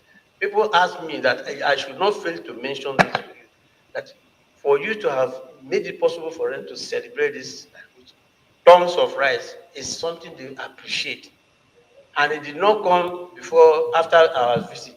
It came before our visit, telling us that there is hope. Our confidence in you is rekindled, and our confidence in your administration is wide for this singular act of magnanimity you have extended to us. Your Excellency, thank you. We are, in turn, prepared to work with you, to work for you, and to do whatever thing is required of us to make this your tenure a success. Because the success of your administration translates to the wider success of the society and including with the Muslim community. Let me, on behalf of the government and the people of River State, felicitate with you as you carry on with your festival. I want to wish you well. That the purpose of this festival, by the special grace of God, it will be met in your desires and aspiration. You're praising Allah for the things He has done, and I believe that He will do more for you people. What we're doing here today is also showing that, in as much as the dominant religion in this state still remains Christianity, we do not discourage those of you that believe in the Muslim to also carry out your worship. Our purpose still remains to protect life and property. If your lives are not protected, I don't think you will even be celebrating today. So it means we are in the right course. Our belief and resolve as a state is for a better River State, not just for the indigents, but also for our visitors. I want to appeal to you as the leaders of this group. One way or the other, you have a way of reaching them. Please, see how you can resolve this problem. The local governments are complaining. We don't want to take laws into our hands because we feel that if we have to use all the necessary force, it might escalate and lead to unrestiveness in most of those areas where you do your business. So I want to charge you people, and I think it will not be out of place if I expect a result in the next 1 week or 2 weeks from you. that in Ikwere, in Echie, in Ahoda East, Ahoda West, and part of Emoa, call your people that are doing the business of S-men or whatever they call it, or cattle rearing, call them to order. They shouldn't be harassing our people. They shouldn't be killing innocent people in their farms. Please, I want you people to do something about it so that we don't get to a point where things will be out of hand. I want to thank you again for coming to also thank us for what we have done. We're a government that understand and feel the pulse of our people. We know that you're about celebrating your Salah, and it is important for people to eat. It is important for people to make merry, and that is why we had to surprise you people to tell you that it is not only our own people, the Christians, that you also considered in what we're doing. So I want to assure you that the same protection that we're giving to our people will still extend to you. Hmm. So,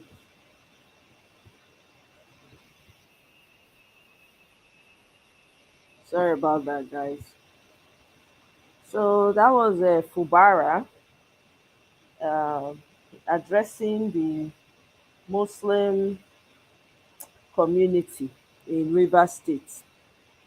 I kind of appreciated the fact that that he showed signs of someone who cares for his community and wants to keep it safe. I like that.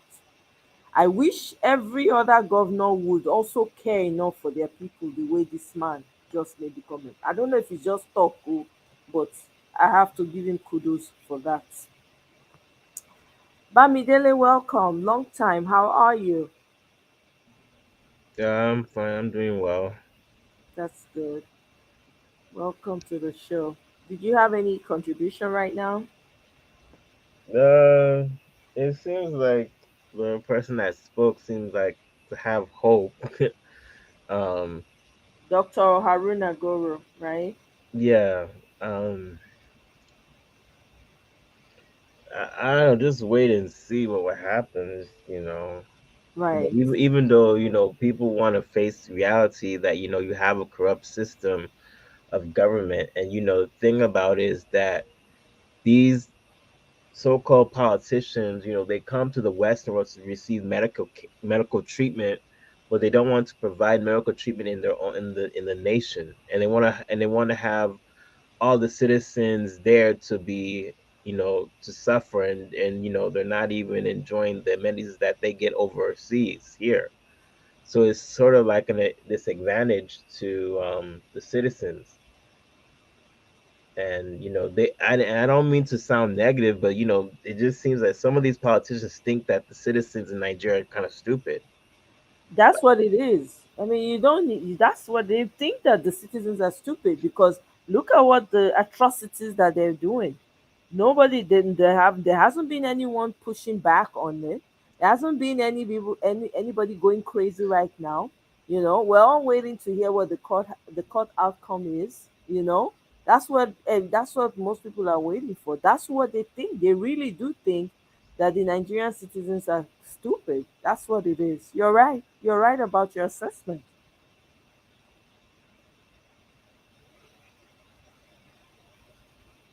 You know, is that all you wanted to say? Well, yeah, and the thing about it is that it is. I don't know about the last live stream you did, but it's sort of like an embarrassment, you know, to us, individuals that we're excelling here in the Western world, but it seems like all the skills that we're possessing are not gonna be highly valued in Nigeria, because if we wanted to go back to really fix up that nation, because it's just like, here's the thing that really irritates me. You know, if a person in Nigeria doesn't have basic amenities, say for example, if they don't have clear water, they don't have electricity, they don't have good roads, they don't have a healthcare system that can take care of them as a human being, then why would anybody want to live in that country, even visit that country? Exactly. I can exactly the same questions. Why would anybody? And the funny thing is that the leaders take all the money from Nigeria and take it to the West. Nigerian money is literally keeping London afloat.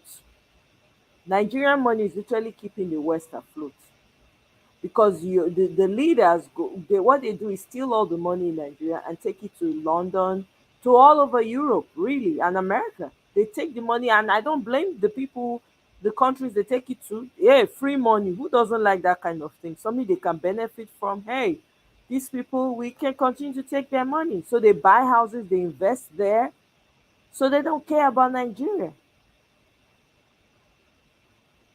You And know, it's kind of funny because when you mention UK or England or London, technically that's the place, that country is the place where, you know, the English came to Nigeria to steal all the resources from Nigeria. And it's pretty much is the mess because of what happened in because of the English, like almost like how many years, 63 years ago.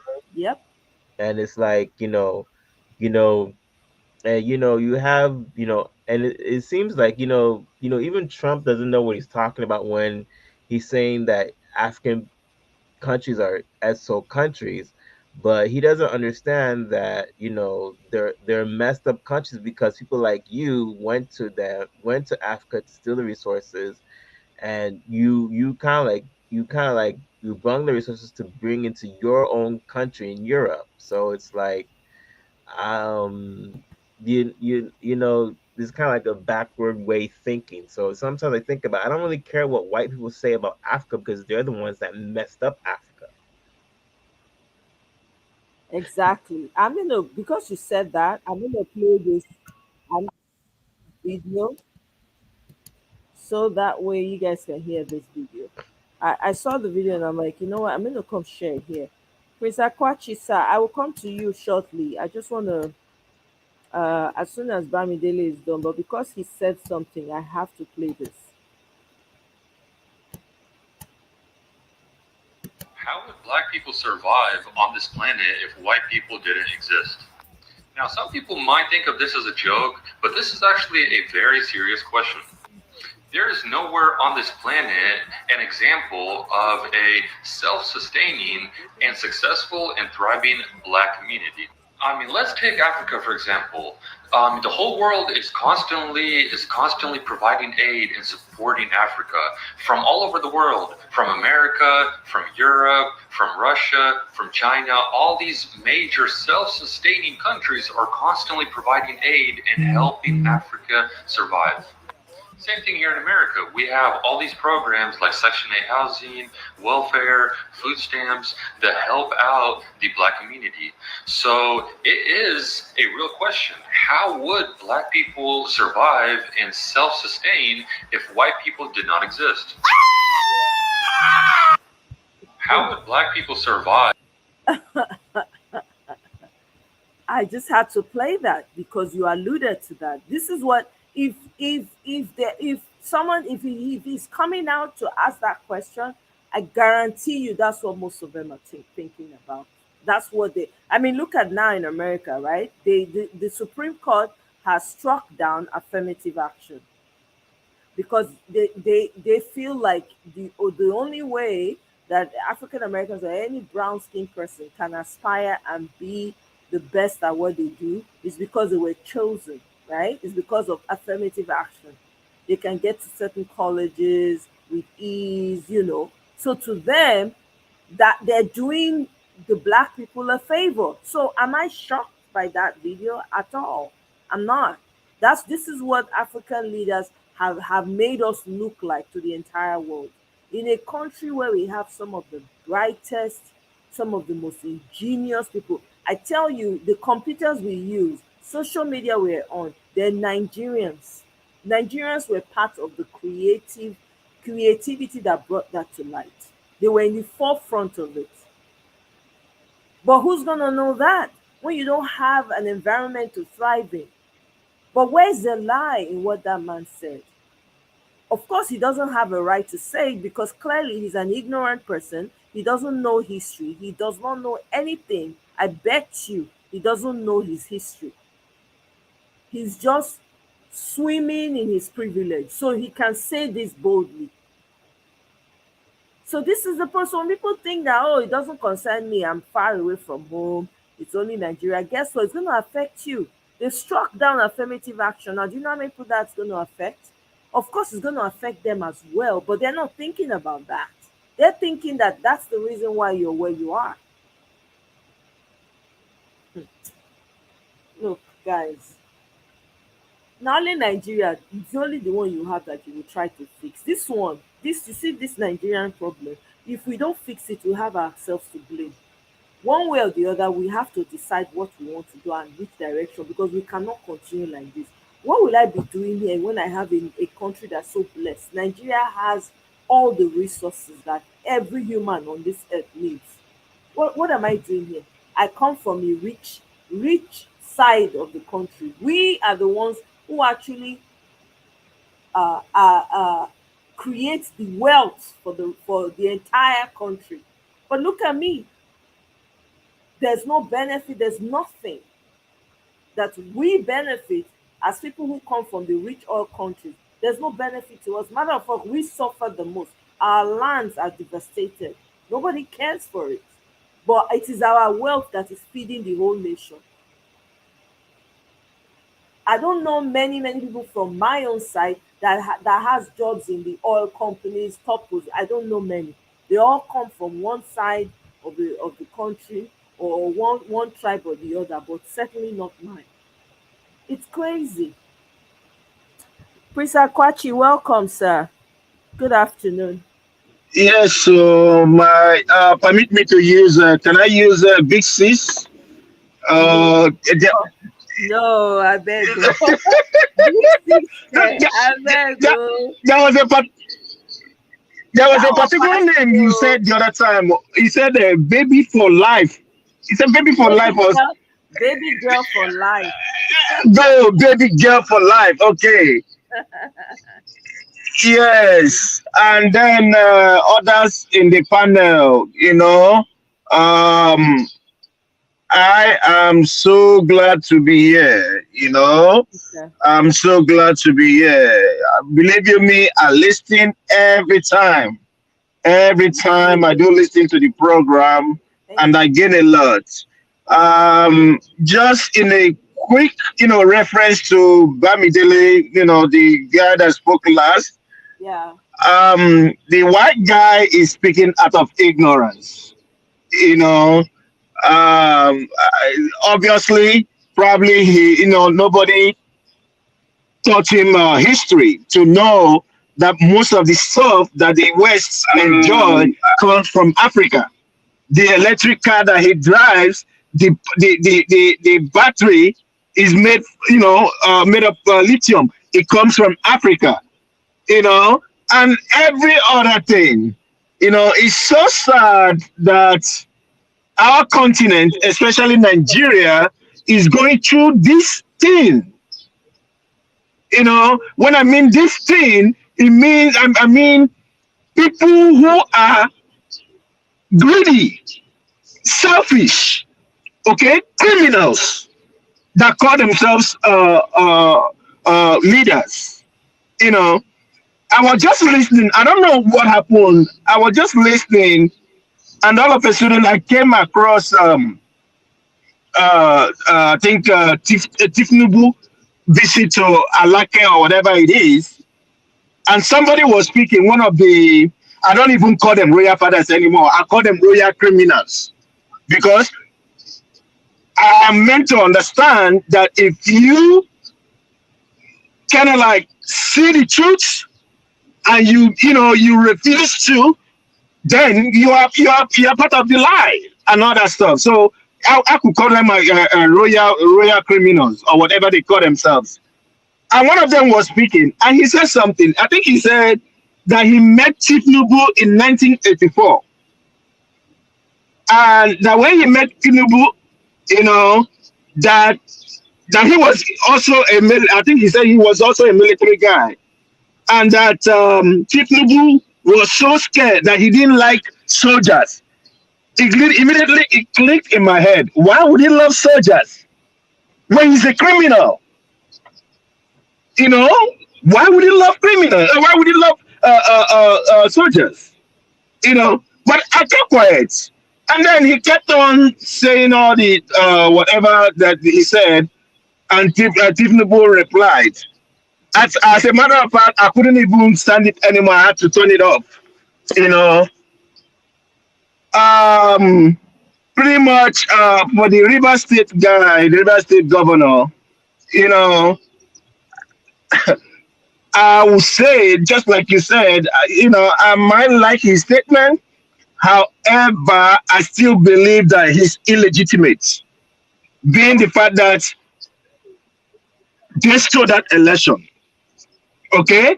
And for the fact that he's a puppet to a huge criminal wiki. So, you know, I don't know. Him talking and telling those people, oh, that he's giving them a month to fix whatever. He's even letting himself down because I don't think he will be able to fix anything in a month. And if he doesn't do anything, it will be a shame on him. Which I believe that he's just a toothless bulldog. You know, permit me to say, you know, I think, yeah, he's just a toothless bulldog. You know, pretty much, you know, I don't know. I don't know. It's just, for me, it's P2B or nothing. Okay, it's P2B or nothing. You know, and I will yield for now. Thank you very much, Prince Akwachi. We appreciate your contributions there. You know, so I just wanted to play that for context because these things are happening. So that you don't think that, oh, it's in isolation. These people are they're saying it out loud. That's what they're thinking already, and I'm not shocked. And like I said, and to your point, Prince Akwachi, the guy was speaking from a place of ignorance. But do I blame him for saying that because of what he sees? I don't really blame him because we have leaders who are very few of them that have decided to become, you know, demons. They don't care about their people. They don't care what's happening. They don't, you know. Let me quickly reference this video here. Uh,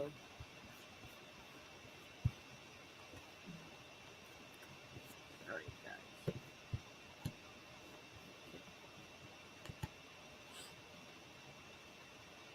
Welcome, Mr. Ovias Peter. Welcome. Let's hear what our principal said here.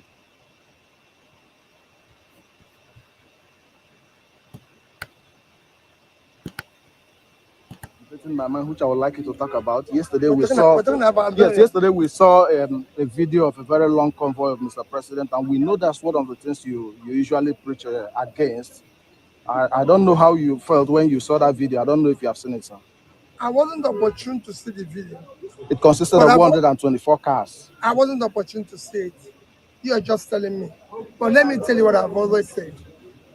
The present Nigeria requires that all those who serve and lead must do so by example. The behavior and their public conduct must be a consonant with what the society requires today. We cannot continue to preach for the people to sacrifice without sacrificing. We must not, the sacrifice must not start from the leaders. Visibly, measurably, at all sides, because the people are suffering. And we must now be at the forefront of the suffering. Thank you. Thank you. That was his take on the matter. You know, he has been, to tell you that Peter Obi has been consistent in everything that he's been doing. This is what he's been saying: cutting the cost of governance, right? Personally, I feel like Nigeria is not a country that we can give up on because it's our own. It's messy, but it's our mess. That's why we have to ensure that it is fixed. I know a lot of us are waiting for the court case, to hear the judgment and all of that.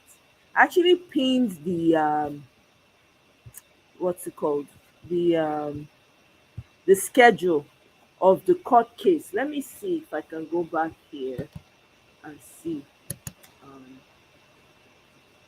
get the timeline of how everything is going to work out. This thing is going to go all the way to August, my people.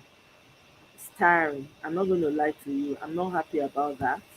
So they resume again, right? First respondent hearing, INEC. This is the 3rd of July, 2023. Let me actually share it so that everybody can see instead of just reading it like that.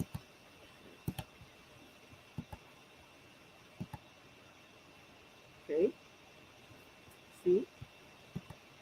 Can I blow it up? No. Okay, can you see that? Pre-hearing, sorry, first respondent hearing on Monday, I believe. That's 3rd of July. This will for 4 days, from 3rd of July to 7th of July. And then you have the second and third respondent hearing, BAT and Boko Haram, 8th July to 13th July. Five, is that not, no, that's how many days? 5 days, yeah?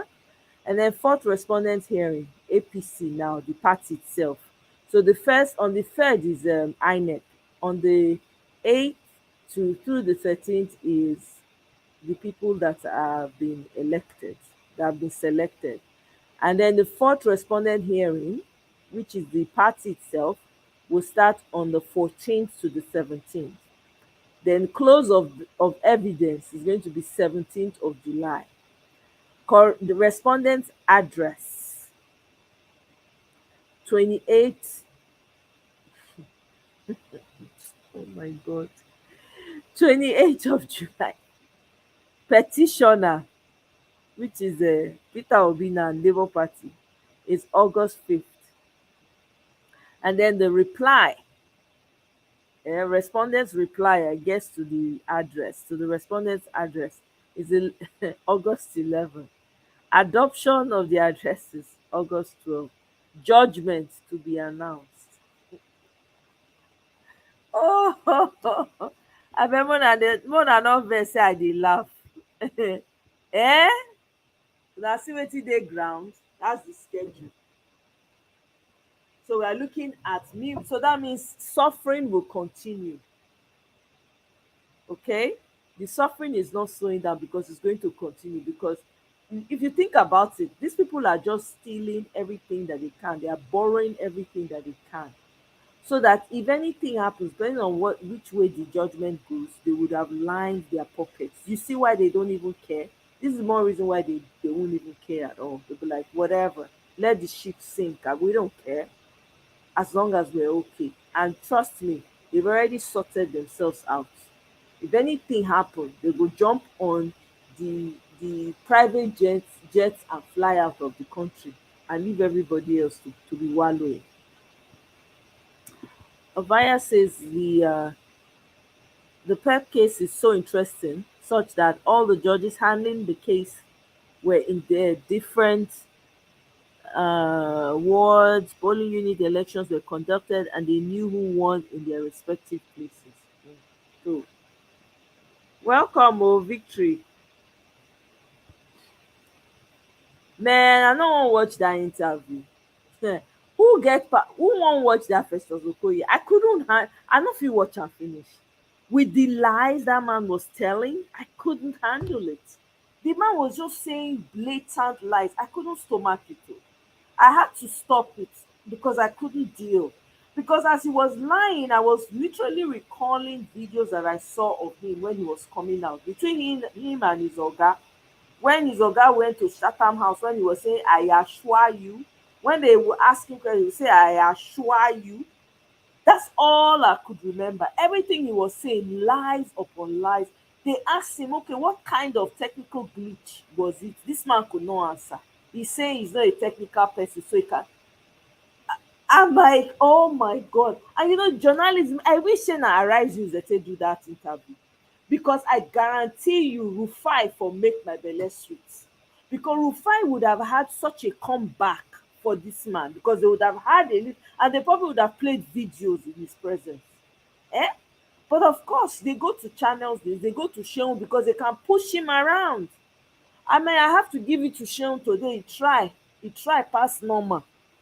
At least he asked, he said, so you're saying that you guys did not do meet up to expectation or do as you have promised. These people were just lying. There's no way I can watch that video. Like, I couldn't finish it. I can't even play it here. I don't want to play it here because it was aggravating for me to watch. So why would I want to put you guys through it? Why would I want to put you through it? It's crazy. This is what we're up against in Nigeria. This is what we are. When we are talking, people will say, what is it? The election is over. What are you people still shouting about? Please, do we fold and I'm really asking a very sincere question here to everyone on the panel and in the comment section. Do you guys really think that we should fold our hands and not do anything about what's going on? With what is happening in Nigeria, everything that we know. Do you guys feel like, oh well, let's just fold our hands and leave it alone? It's a done deal. Is that how we should just fold our hands and just watch things? That question I dey ask, anybody can answer the question. Abeg, comment section, wetin una think? Dis whole thing wey dey come out of Nigeria na normal thing make we keep quiet, say everybody go just keep quiet and ignore what's going on and not say anything about it and not do anything about it?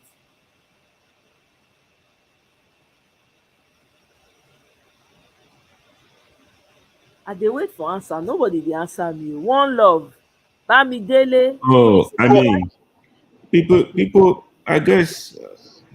I mean, they know if this was to happen in a country where there is strong unity, we are not. I mean, I've always said this: we are not united unless something affects every one of us, just like NSAS. Even during XSAS, you see people in the north are like they want SARS to come to their side and be working there. So you see people with different ideas, different culture, different religion trying to come together, but it's not working. I mean, it would have been nice if it works. To make matter worse, the politicians are just there to try to divide us with this religion. That's something that should have been our strength, but they've used it to divide us so much that we don't even recognize when the South is in trouble. We don't recognize when the North is in trouble, so we can all come together and solve the same problem. But with what is going on and nothing has been done, even when people try to go out there and do something about it, you're probably going to hear people from the north or from the northeast or something telling you, forget it, we are not part of that, because the problem probably did not affect them. Mahmoud Yakubu, I guess he went to school, graduated all the way to PhD with Nigeria's money. So people like that or people from that part probably don't care if people in the south are not okay, or even probably people in some part of the northern Nigeria are not okay. So this type of unity that we don't have as a people is one of the problems that we are facing. And the politicians are so good at dividing us with religion, tribe, and cultural preferences and all that stuff. So by the time we continue to stay like this, it's like people are in disunity, but they're just pretending they are united. Nigeria is not one, and it's not working. So if Obi doesn't get there, let's figure out what we are going to do. If everybody, I was of the opinion if Obi can get there, he's not even going to be able to solve the problem. We have to go back to regional government or whatever we want to do. If you have a Sharia law in the north, keep it there. If that's what you prefer, if that's what the people prefer, according to their religion, let them keep it there. If I leave Lagos or if I leave Delta State and go to Kwara or wherever the Sharia law is, if I break any law there, let them punish me based on their state law. But don't write that thing into the Nigerian constitution that will affect everybody around the country. If we are going to unite like that, let every state have their own law, govern themselves, produce their own electricity, have their own water, and let the federal government get the hell out of what is going on in the state. And make sure we have a better constitution that reflects everybody's idea, not one person or some group of junky military guys putting up a constitution that does not reflect the will of the people. Unless we can do something like this, I feel like it's a waste of time and energy, because the politicians know that we are not united based on the fact that they can easily divide us with whatever means they can. And people are so gullible that they can go with them. I think there was a guy crying on, is it Twitter today or TikTok, now crying that, oh, he voted for Tinubu, Obi was a deceiver or something like that. Now they are buying a liter of fuel for 5 something. They just haven't seen anything yet. But even with a liter of fuel that is almost 700 naira, how many places have you seen people rioting or people out there trying to get their voices heard? Even when they try to do it, you will see some group of cronies that are going to come out from one corner and be fighting that same riot that is going to benefit everybody. The same thing happened during the SARS. You saw some group of guys trying to truncate that movement that was trying to help everybody just because they gave them some money, you know. So we have to figure out what is actually wrong with us as a people, because I don't know where we are going if we cannot come together and try to figure out our problem and get these whole cargoes out of office. Because for years they've taken our mandate and taken it to a place where I don't even know anymore. People have a country that has so much resources. Children can't even graduate from primary school anymore. Even those pregnant women and have children. What is the quality of life? You know, what is pregnancy like in Nigeria? Nothing works. To even get things done as a Nigerian citizen, it's better you leave Nigeria to go to another country. You even be more respected in another country than a country where you were born and you are holding a Nigerian passport as a Nigerian born citizen. Things are difficult for you to do. I was in Nigeria 3 years ago. I knew what I went through in that country just to get small things done. It's something that I can do easily here and nothing will happen. I will just walk into the office and get it done. But as a Nigerian born citizen, it's like I'm going through hell just to do simple things, you know. So, like your question is, if we're just going to keep putting out like this, no, I just believe nothing is going to change if we don't do something more. I guess more. It has to be traumatizing to them, that something that they will never believe that, oh, these guys can actually do this. We have to wake up, whether you like it or not. NSAS had a solution. I know some people will expire, but it brought the government to their knees, and they were able to answer some questions, you know. So I just think we all have to find a way, one way or another, to get united and get these people out of there, because they are not doing anything for us. And I don't think they are going to do anything. The more we keep quiet, the more they're just going to keep pushing us. But they know, look at Okoye, old man like that, at that age, he's coming to national TV to lie with his own man for nothing. My sister, let me give another person a chance to talk. My brother, thank you. Mr. Kwache, you were going to answer too. I dey wait for now. But only me not fit just do this thing. I need people to talk more about this question when I ask. So, Mr. Kwache. Oh, for me, you know, just like you said, there is no way we're gonna put our hands and watch them destroy that country. Okay. Number one, most of us have still have family members over there. Number two, some of us do have some kind of investments over there. Now, the whole thing is, just like the last speaker said, the question I'm keep asking myself, even today I did, was how come all these governors, how come they are just following this same guy everywhere? Is it that they don't have a state to govern? Because till today, I was still seeing governors, certain governors just floating around this man, and I'm like, these people don't have, they don't have any other responsibility other than to follow the criminal all around. Yeah, they abandon their state duties. Yeah, their states. Just like the last week I said, for me, what really touched me about Nigeria, and I said I would do whatever it takes to, during the election, to see that there is accountability. There is somebody, who will govern that country and govern it well. I went in 2021, to Nigeria, and when I went there, first, my Nigerian passport, I had the, mindset of renewing it.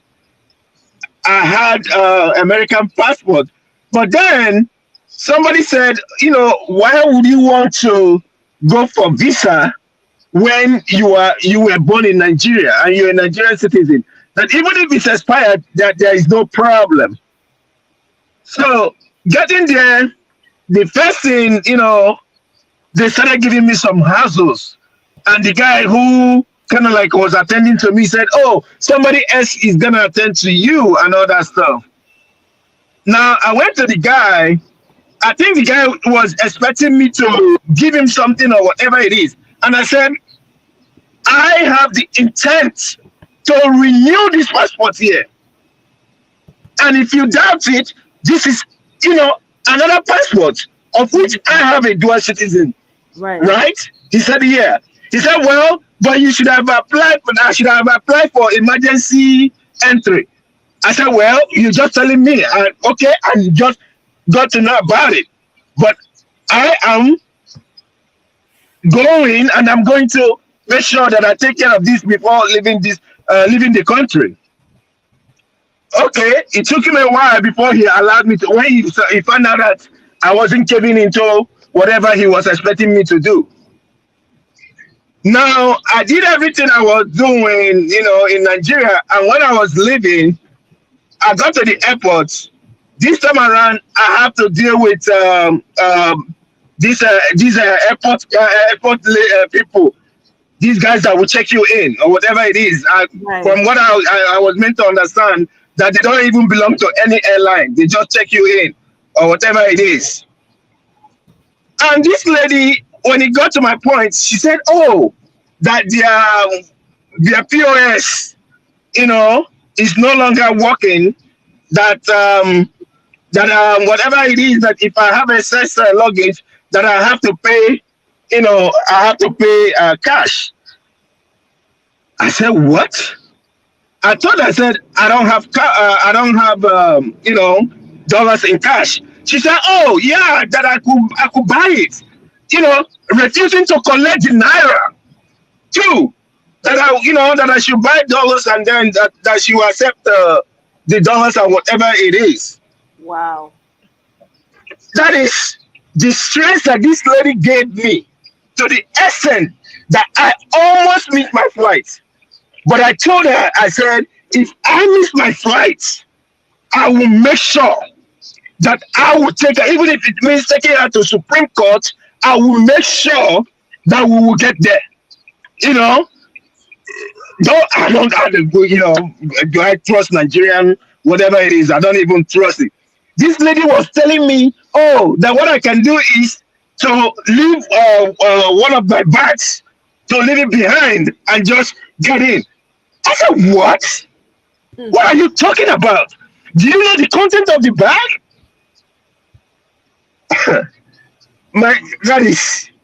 It took the intervention of my wife calling. She's seeing my wife on a video call for her to actually, agree, last minute for me to get in.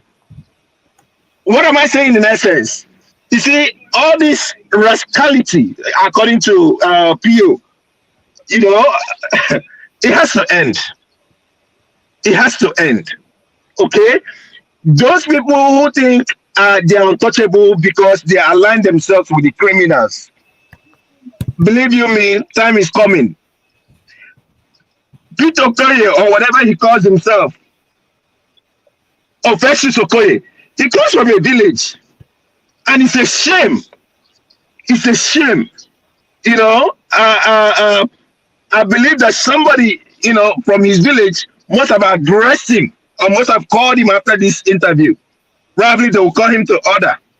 Who is You that? know, Call who to order? Festus Okoye or whatever they call him. What? They cannot call him to. The man has been lying since what? Lying. He's not listening to anybody. He's in a cult. Very repulsive. Very Nobody can. repulsive lie. Very, That is, oh my God. I couldn't even listen to him. I can't even listen to any of his interviews. You know. So that is what it is. But for me, doing nothing is not an option. It is certainly not an option. No, we can't. I mean, because sometimes I wonder. I often wonder. That's why I'm asking, because I often wonder. I mean, is this how we're going to fold our hands and just, because sometimes when you hear the things that are coming out of Nigeria and the things that are happening, the damning way they do it, like in your face, they don't even care. There's no accountability. Not They just do whatever they like. The citizens do whatever they like. The people, the so-called politicians, just do whatever. Look at Amechi. With all the atrocities Amechi has committed, the man is now a gospel singer. Can you beat that? In which country would that happen? That man is still moving around and he's now become a gospel artist. Hey God. Hey, well, this country, I don't know. That August is far. I'm not going to lie to you. And this one that they are saying to be announced, what are they trying to do? Are they trying to drag it, and drag it? That's another question. Because I'm looking at the schedule of this court thing. Is this how they're going to drag it and drag it? And people are suffering, oh. Hey, oh, me, I don't know. I really don't know. Who know which village? Who's talking about village there? Yeah, Mr. Pius, he said what people go through in Nigeria, right? At the airport. My brother. Hey, hey, hey. Welcome, oh, Lily. Well, Victory. Thank you for the.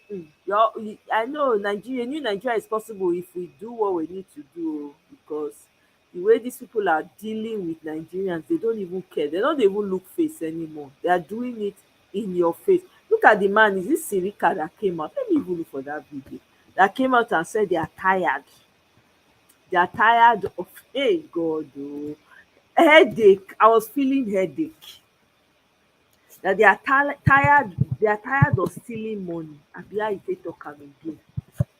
Say they can't tell am, they can't tell boo boo, they can't tell am say come we are tired of stealing money. Is it Sirika that is his name? I think so. Let me see. No, it's not Sirika. That one was the airport guy, that annoying fellow. No. There's another one I'm looking for. The guy that came to talk about the Oh, that's Yagud. That's Yagudu. is it Yagudu they call him? Yeah, Yagudu. Yagudu, okay, let me see. I think he was Yeah, on Arise News, right? yeah. Yagudu. On Arise News. When was it? Was it 3 days? Yagudu ke. Wait, oh, how come I'm not finding him? Abi they don't go hide the video. Okay, there we go. It be like Yuguda's review, subsidy removal, Nigeria Yeah. financial. Okay, so it was on channels. Okay, it was on channels. Let me play that. But it's a long one, though. Okay. Yeah, we must get it right, too. I think we have to. Let me just. Okay, I don't want to hear this man's voice, but I don't have a choice. Let me just bring it up here.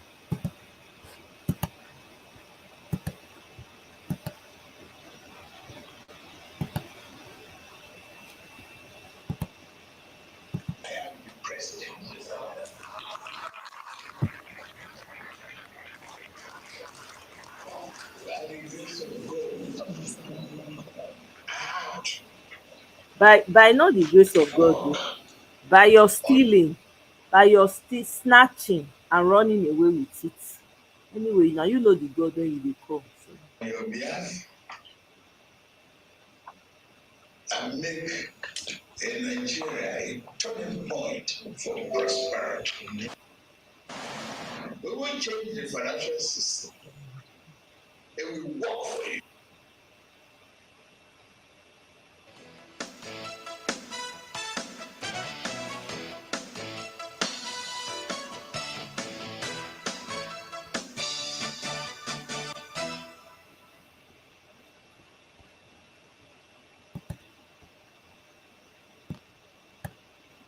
All right, welcome back. So yes, we'll talk about some of what the president did say there on the sidelines in Paris for that financial inclusion summit. Yes, we do have Issa Yuguda here with us. He's a former managing director of Now and Inland Bank. He's a former minister of state for transport and aviation, a former governor of Bauchi State. Good morning, and thank you for coming on today. Well, part of what the president said, if we could just even go through some others, yes, we've heard some of what he says there, that they will make the financial system work for Nigerians. But he also did say that, look, under the former CBN governor, the financial system was rotten, and then few people were making bags of money. He also did say the subsidy on petrol needed to go because it was making a few people rich, and then several others couldn't benefit from it. And after which he said, look, we will cleanse this financial system. We will make sure that that financial system works. So those are some of the comments of the presidents there about that system. Yes, they've gone ahead and taken some policies, policy decisions. We'll talk about that impact. But about what you have heard him say now about the financial system, were you surprised at all? Well, thank you very much, Chamberlain. I think Mr. President wouldn't have said anything better. Maybe I will start with the issue of subsidy first. This has been a very, very serious issue, or issue that has been so much talked of. And it was maybe a motion without movement. It was just a talk show, and then, government didn't have the political will to address the problem. I was privileged to serve as the chairman of the subcommittee 2008 and 2009 on the economic meltdown. I was one of the members, 3 of us governors and some other members with Mr. President as chairman. So I chaired the committee on subsidy, and everything about the subsidy regime, and then the scam in the subsidy regime was discovered by my committee. And of course, since then, recommendations were made, which unfortunately were never implemented, and it's very sad. I'm sad to let Nigerians know that from what I saw, we came across situations where subsidy was claimed on pipelines that never existed. You just claim that they have pumped X amount of, either finished products or crude, maybe from Kaduna, from Warri to Kaduna. Who, by NNPC? Making this claim? Of course, who else is doing it? Oh dear. Those that pump and those that are in the subsidy scam, they just fill papers, invoices, and they claim subsidy on it. In fact, there was an instance of a pipeline that was supposed to exist between Lagos and Warri. And tons of monies were collected on subsidy on a pipeline that never existed. This is Nigeria for you. But I thought they were telling us that it is marketers and some other persons who are perpetrating the fraud. So NNPC is involved? They are all involved in these things, all of them. Oh. All of them. And I must sadly also report that, you see, Nigeria subsidy, if it's that part of it that is actually goes for the subsidy, we go on subsidizing sub-Saharan Africa and Central Africa, because the bulk of these products are smuggled out of this country. Then who is subsidizing who? Wait, that report that you spoke about NNPC, all of them being involved, was it submitted to the government? Of course it was. Government knows about this? Of course, yes, they do. And attempts were made. But I'm telling you, it can be very frustrating in Nigeria to implement policies, especially where there are interest and a cabal that exists. It's just similar to what you have as this bunkering issue. Something not, it can be stopped, but you can't stop it. It can be stopped, but the political will to stop it is not there. There are so many interests that are involved there. And that's what is leading Nigeria to where we are today. But at a point in time during the Jonathan regime, I know we hardly were pumping up to 1 million barrels a day. And the prices kept crashing. Then how do you manage the economy that is dependent on oil? So the subsidy regime, like I said, should have gone way back in 2012, 2013. Should have gone.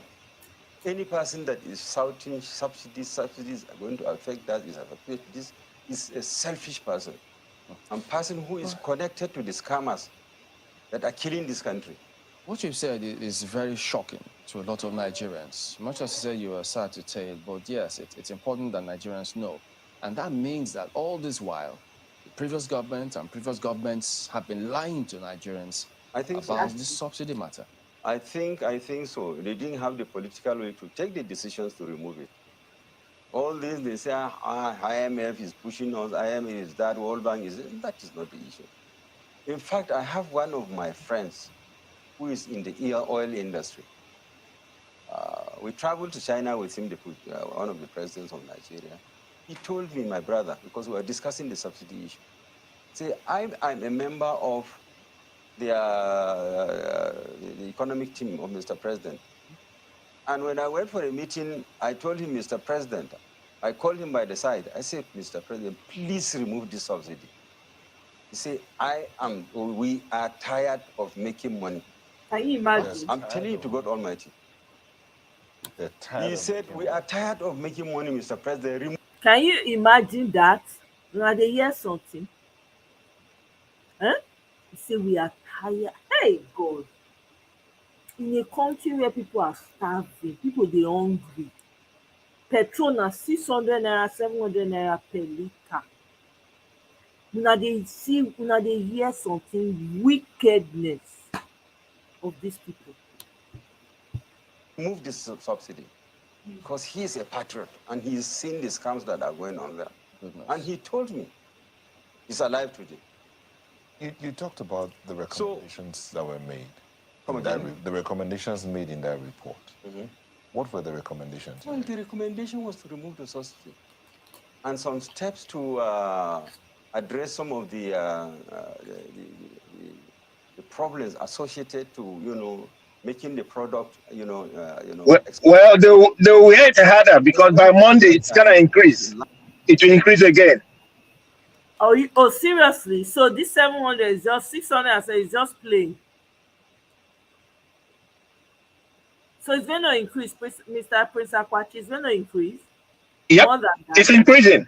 Yeah, it's gonna increase by just by Monday. More than the 600, 700 right now. Some places it will even be up to 800. Yep. It's just a child's play. It's just a child's play. They will see. Wow. Yep. And dollars is going up and up. Up and up. It's like 850 now to a dollar. Wow. What a big. Over 60, 70 ships lining up in the high sea, trying to come in to dock and then discharge in Atlas Cove the fuels. They spend an average of 2-3 months. And we pay demurrage. The country pays close to about $100 to $150 million every month. In the report, we suggested that there should be a floating barge, maybe that can carry fuel, up to maybe 4, 5, or 10, or even 20 ships. We can have a floating barge that can store that. And then we have barges coming to take and then discharge at Atlasco? He said no, but people are making money out of it. So I believe we have seen, God works wonderfully. We have seen a solution in a president that can do it. He can really do it because he knows the problems and he knows the solutions. And he's been a businessman. So, and he's from the commercial center of Nigeria. And he made Lagos what it is today as a medium income economy. I can't hear any more of this. That's it. That's all I wanted people to hear. Can you imagine? The problem is this. They go use one mouth talk say this man now is not coming to confess. So that means he's known all this time what has been happening. Now he's not coming to use his mouth to confess. The same breath, he's saying this grab it and snatch it can do it. That will look at what he told. Ah God. Ah, wetin dey call that word again? Is it called cognitive dissonance? Na dem dey call am. Ah God. Hey, my brother Kene, he say im friend don tire to dey make money. I'm telling you. That's how much leeway they have in a country where people are buying on top of hunger.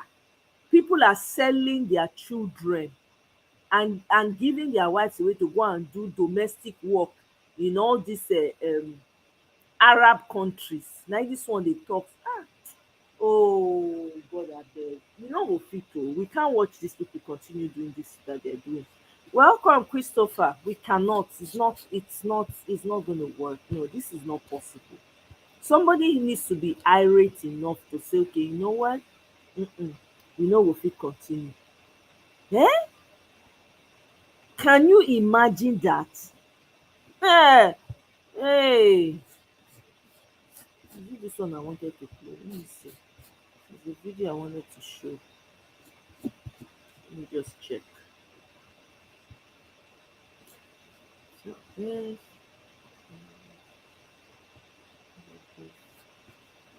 I think it's the same one. Let me share. What a shame. What a huge embarrassment. We don't really suffer for that country. See wetin leaders dey turn people into.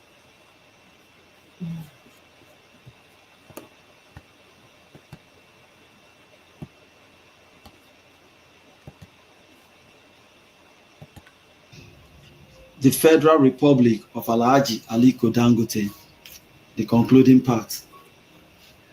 Out of all the numerous cement companies in Nigeria, namely Madewell Cement owned by Chief David Iweta, Reagan Renaissance Calabar owned by Chief Reagan Ufomba, Minaj Holdings Limited Enugu owned by Senator Mike Aja Egbo, Gateway Cement Ogun owned by Chief Wole Odegbami, Manlababidi Lagos Bua International Limited owned by Ishaku Rabiu, Majinroy Lagos and Ibeto Cement.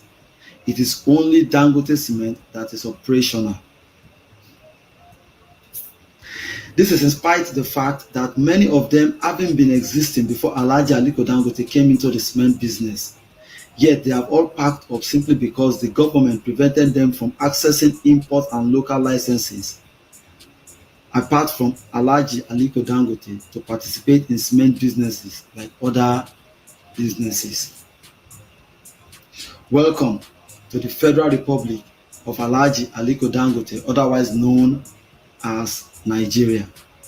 The Nigerian people have a choice, either to remain forever exploited by an overly pampered and slave-driven oppressive oligarch, or make the unequivocal demand for discontinuation and total end of Dangote's ignoble business and tyranny. As written by Erasmus Ikide. Erasmus Ikide can be reached via ikideluckierasmus@gmail.com. Now let me tell you something. Do you, after these things you just heard now, do you still think the Igbo man next door is your enemy? Do you still think the Hausa man who owns a shop next to your shop is your enemy? Are you still thinking the Yoruba man is your enemy? You think the Ijo man, the Kalabari man, the Ogoni man, you think the Urobo man is your problem? No. We all have the same enemies, the ruling class. And until you come to that realization, if after watching this video you still have it in mind that your neighbor who is Igbo, who is Yoruba, who is Hausa, who is Fulani, who is Kalabari, who is your enemy, then I have this to say to you.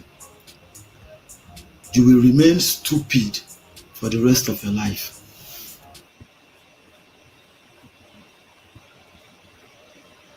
You see, the thing about that man's interview, is it you good that they call him now? I'm very suspicious of all of these people. Now they are all coming out to confess. But you see these things, Peter Obi already told us about it before the election anyway. He already told us there was nothing new that this man came to see. He's been sitting on that same information for a long time. These people are just a bunch of wicked, demonic principalities. That's what they are. Honestly, it's very painful though. Nigeria matter, it's painful, but it is very important for us to get it right. We can't continue like this. We can't. So, for some days now, there has been reactions on social media since the return of the president back to the country. And since people saw the huge convoy that the president rode in, like there has been debates here and there. And I'm concerned because as a Nigerian, I am concerned. I took my time to count the vehicles in that convoy, and I counted 110. I don't know how many you counted, but I counted 110 vehicles. The president went to France. Was this how he rode in heavy convoy in France? Then he went to the UK. Was this how he moved around also in the UK? And then you return back to your home. This is your home. You are the #1 citizen. This is your country. Why this huge convoy? Who are you running from? What are you scared of? You're coming back to your home. Okay? So this got me thinking. Nigeria is rated to be the poverty capital of the world. All right? And in September 2022, International Center for Investigative Report, ICIR, revealed that as of September 2022, the number of out-of-school children in Nigeria was estimated to be around 20.2 million. All right? In a population of 218 million, that is 9.3% of the Nigeria's population. Okay? And also, although in that month of September, this figure was released by UNESCO to ICIR. All right? UNESCO revealed this figure because the Muhammadu Buhari's government told UNESCO that the number of out-of-school children in Nigeria was estimated to be 6.9 million. So UNESCO carried out their own investigation and they revealed that the Nigerian government lied. Under Muhammadu Buhari, that the government lied, that the actual number of out-of-school children was estimated around 20.2 million. Wow. 9.3% of the Nigeria population.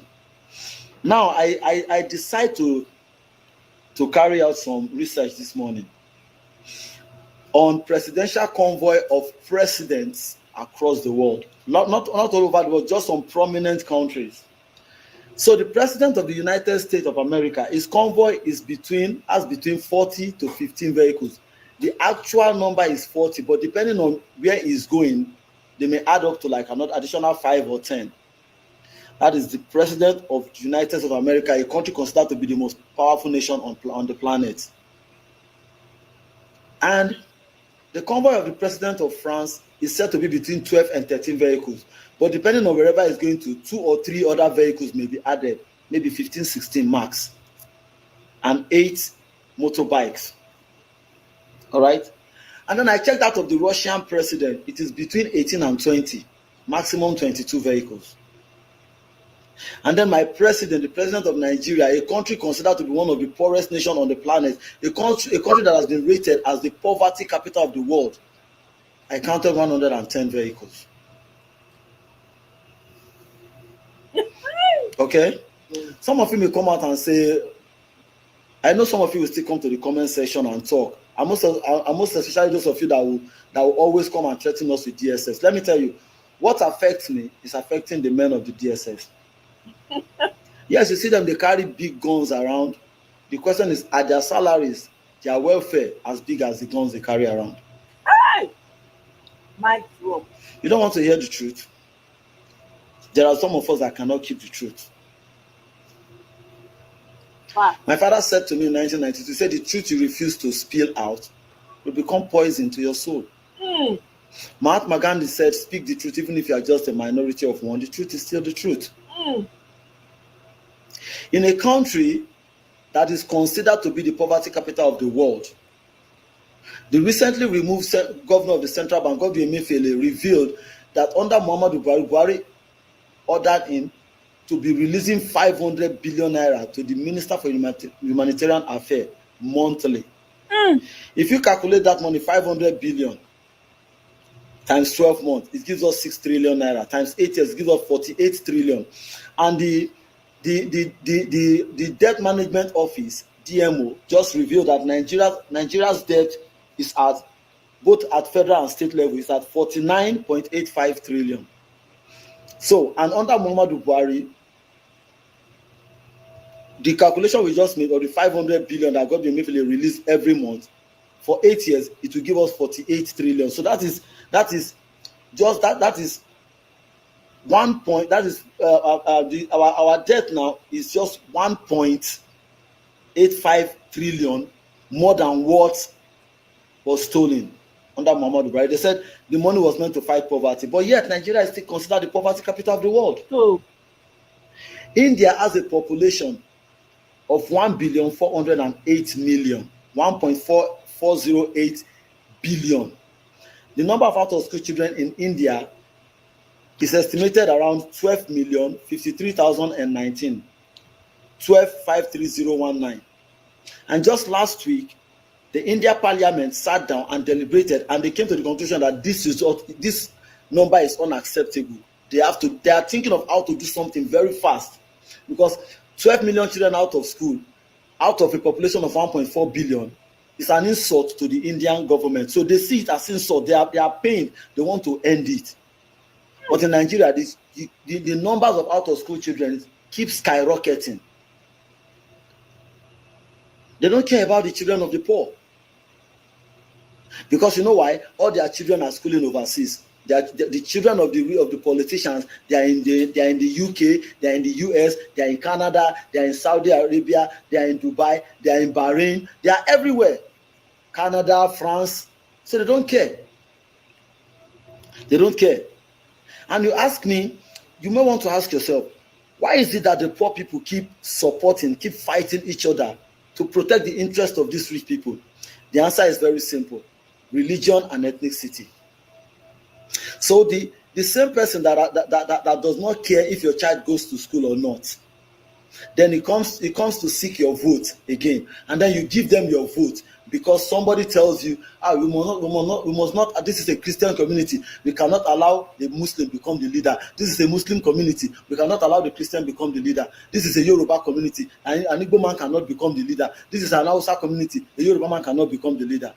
So they use ethnicity and religion to divide you. While you are busy doing that, they are sending their children are schooling overseas to go to school, get better good education, while they gradually kill the education system in Nigeria.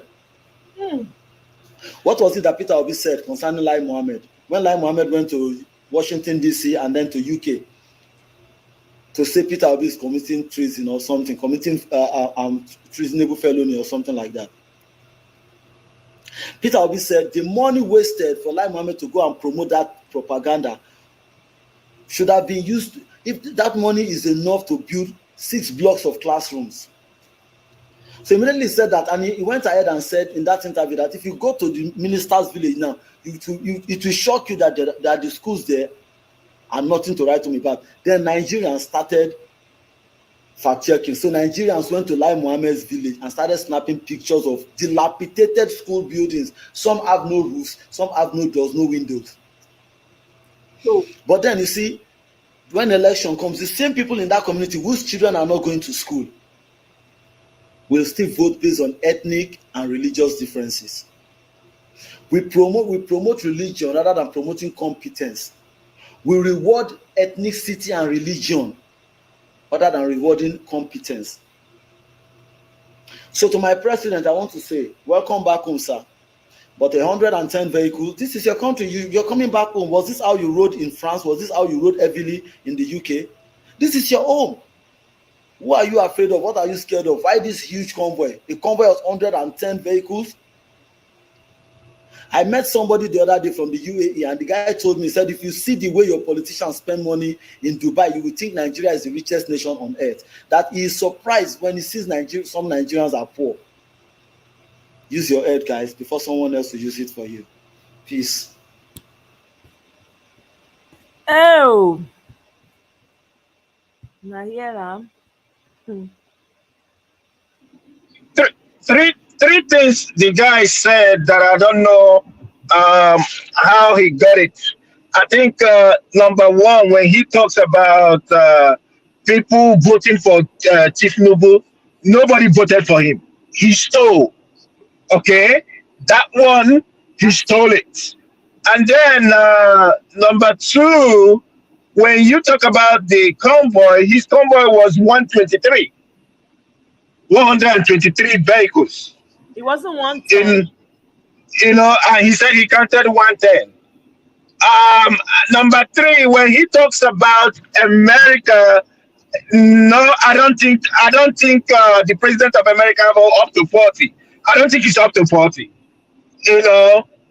Pretty much probably if it's up to 40, then that means he must have been counting those sheriffs that kind of like help in controlling traffic sometimes. But I don't think he's up to 40 because I can remember vividly well when Obama came to San Francisco, he was not up to 40. Because I know I went there and I know we were, we were just by the hotel. And so the surprising thing is when American presidents go to places, they stay in a hotel that other people stay in. Yep. That every other person stay in. The only thing is that they will be in the presidential suit, with the SSS men up there. That's all. But they're just like a regular and normal human beings. I was telling somebody yesterday, the governor of California was in a train. That was where he signed the budget. California is the 5th economy in the world. And where he was, there were no so many politicians there or fanfare. And he signed the budget. It's so surprising how wasteful Nigerian government is. One of the poorest countries in the world, but they waste money. I weep for my country. I really weep. But again, it is because there is no accountability. Nobody is going to hold them accountable. That's why they are doing all these things. They know the citizens are not going to come over to their house overnight and burn that place down. They know they can drive 50 cars and nobody is going to make sure that thing doesn't happen. They can just run people over and nobody is going to ask them. That's the reason why they can do it. Now, you ask people now, sometimes, I think there was a guy saying, I don't know if it was on this channel Omoyo or Niger Watch. The guy was asking, why is it that Nigerians, when they are abroad, they obey traffic light, and once they get home, they fail to do something like that. It's because I if you think it break was traffic light, Niger Watch that asked that question. I was okay, asking yes, if that you question. break traffic light, you get a ticket for it. Something is going to hold you accountable. It doesn't happen in our country. The rich men and the politicians get away with things that the poor man cannot get away with. You know, you ring an election and you're still walking around with bodyguards. And even the judges are scared to do what they are supposed to do. You know,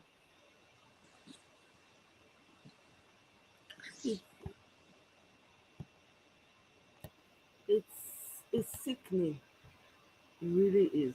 He said what he said was that depending on where they have to go to, that's how many vehicles. That's how they determine how many vehicles are he going is to. probably talking about how many vehicles they have in their fleet. But in terms Yes. of a motorcade, Biden is not going to use 40 vehicles in one motorcade. That's not going to happen. I think the maximum I've probably seen them. I remember when Trump came to my city in Minneapolis, um, just like the last speaker said, nobody knew Trump was in town.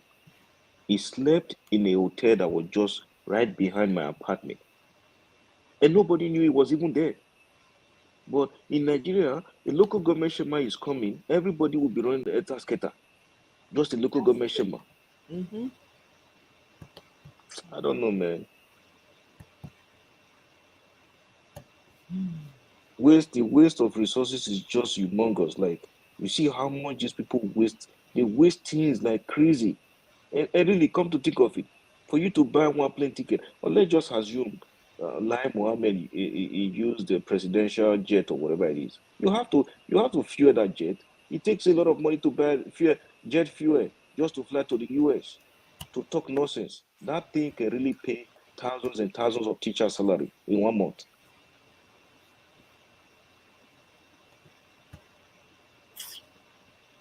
It's really sad. Honestly, when you think about it, for me, this is one of the reasons why we cannot be silent. Because there's no way this talking is doing something. I mean, look at how awake a lot of people are. We still need more Nigerians to be awake, and we need them to be angry enough. I heard some people saying that they will no longer send money to their people in Nigeria because it looks like that comfort of knowing that they have somebody who can come to their rescue is allowing them to is making them relax too much and forget their suffering. That they have to get to a point where the suffering has gotten to a point where they have nowhere else to go than to push back. That's where it needs to get to. Eh? It's really, really, how can you just continuously take advantage of people over and over? Well, like you said, one love is because the people have not pushed back. If they do, all these things that we're talking about, they will not dare it. But remember also, they have beaten the people to the ground. They have weaponized poverty. Person wey dey find as you wan take chop na im wan dey think wetin government dey do. Person wey get family of, as Nigerians dey born, dem go born full ground, 5 6 children, dey look for how e wan take gather money wey e wan take pay school fees, buy napkin, buy food for house. Na im go dey think of wetin government dey do. No light, no good roads, there's no security. You go first worry before you comot for your house. You go first worry, you see people praying as if another thing is happening just to go outside of their house. When I think about it, sometimes I no fit to blame the people, because they don mess up with the people mind so much that they are busy thinking about each house in Nigeria. Everybody's Nigeria is like a government on its own. Do you know that? Everybody dey provide their own electricity for themselves. They provide their own water. You go every house now, most houses na borehole they get, so that they go fit get water. Everyone is like a government in Nigeria. I'm telling you, that's why these people don't have time. They're not thinking wetin we dey think, they no fit think am, because their problem plenty. When they take life now, they have to think about how to go and put on generator. Sometimes they go take the light middle of night, they will need to wake up, go on generator. Come on. On top of that one, they won't come up for house, they go dey wonder, transport to enter. Now petrol don't add, that means they can't really go anywhere. Yes. You know, They can't, their movement is they, now they, limited. they do those things on purpose. That's the same tactics they used when they said they were going to do Naira redesign. Exactly. Yeah, they knew they were going to rig the election. They just turned the whole thing around to frustrate the people so they don't get access to money. That's it. Just pure wickedness. And that's exactly what they're doing right now. They want to compress, they want to keep pushing and pressing the people down so that they no go get, by the they get all these problems when they their hand, how many of them want to dey think, you know what, let's, I'm telling you, the mind, they don't mess up with their mind. Person wey never chop now for 3 days, na im want to dey think, I want to push back on the government. Na im want to, make we talk this, make we think this thing really all the way through. Na im want to dey think am.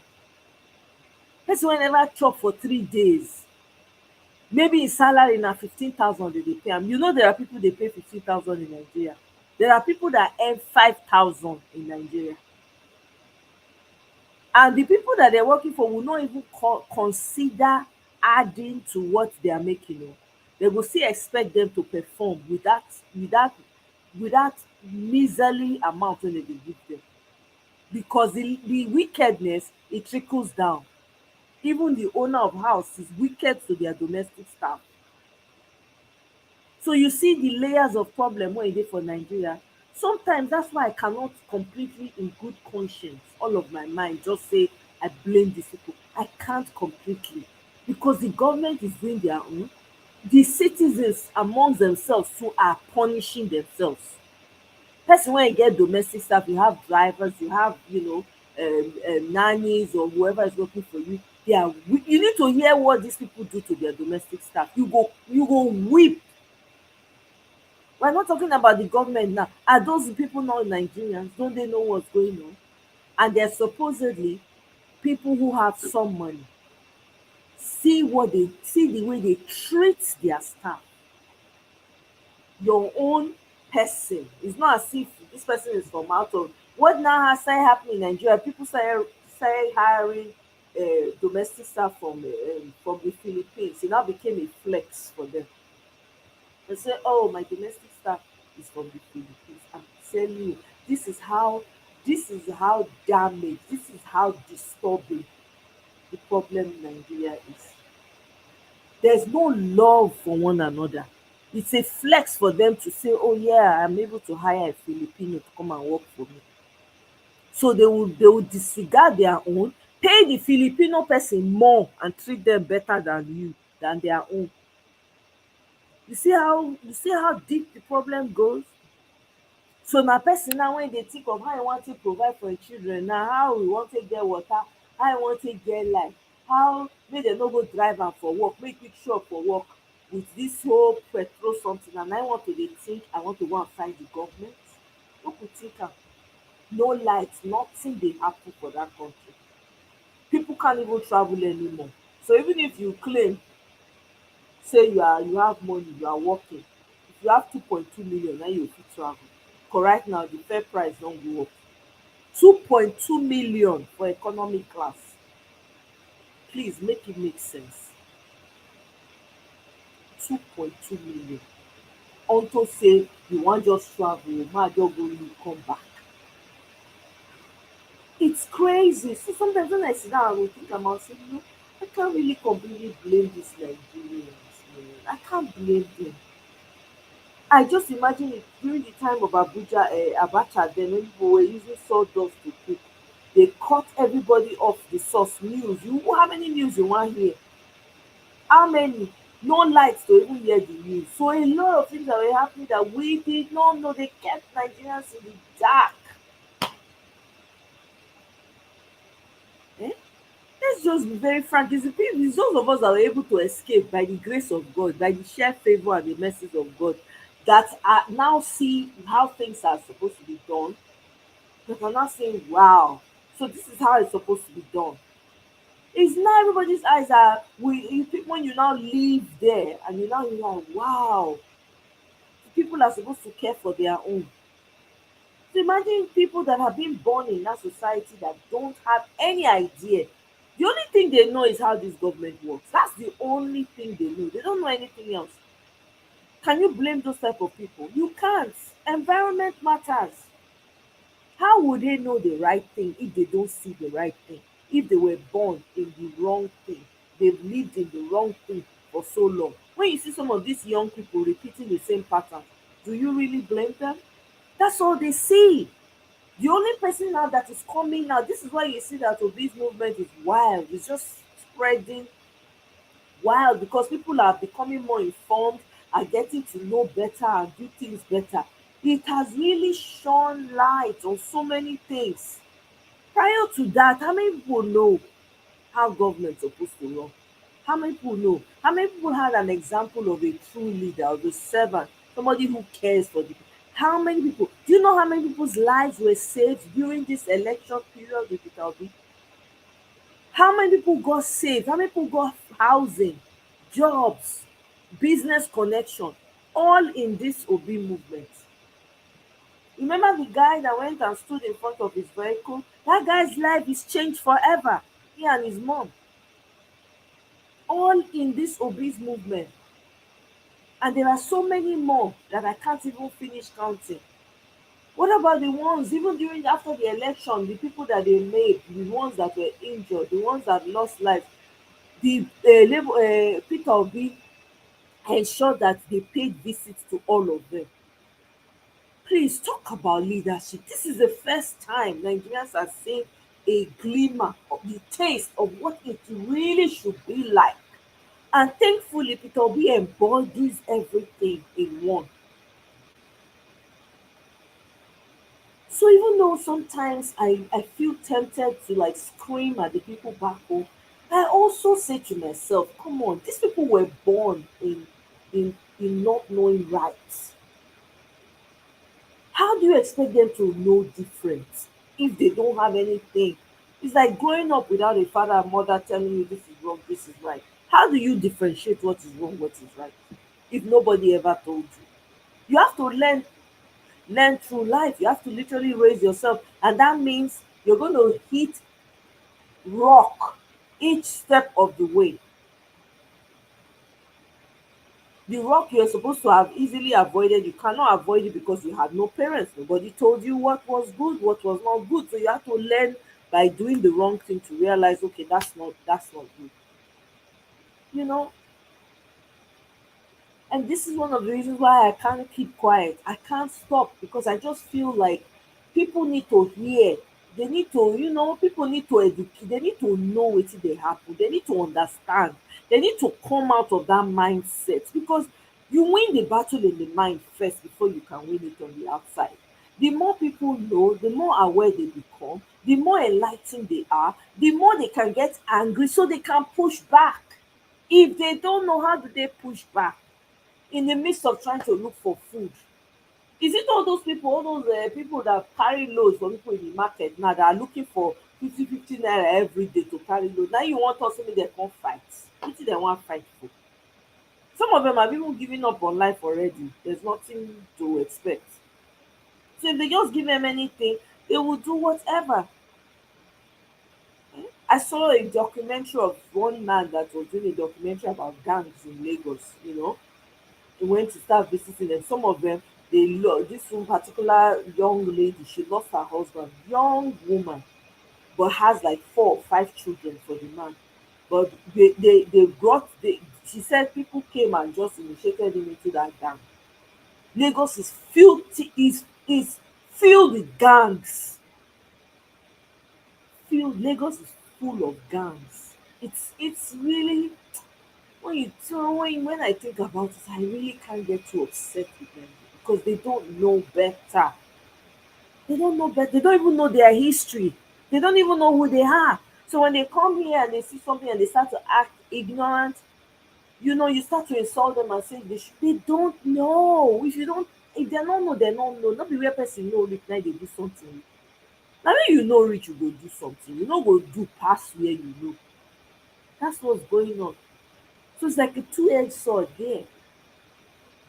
You know, guys, please share this video, the little one that me I can do. At least let me be, if it's only just talking, so that people's minds, they will know what's going on. They will understand that, look, we got to do something. If they are not hearing these messages and it's not spreading, it's not going anywhere, what, of what use will it be for us? You want to sensitize people so that when it gets to the point where they need to move, you won't even have to say anything.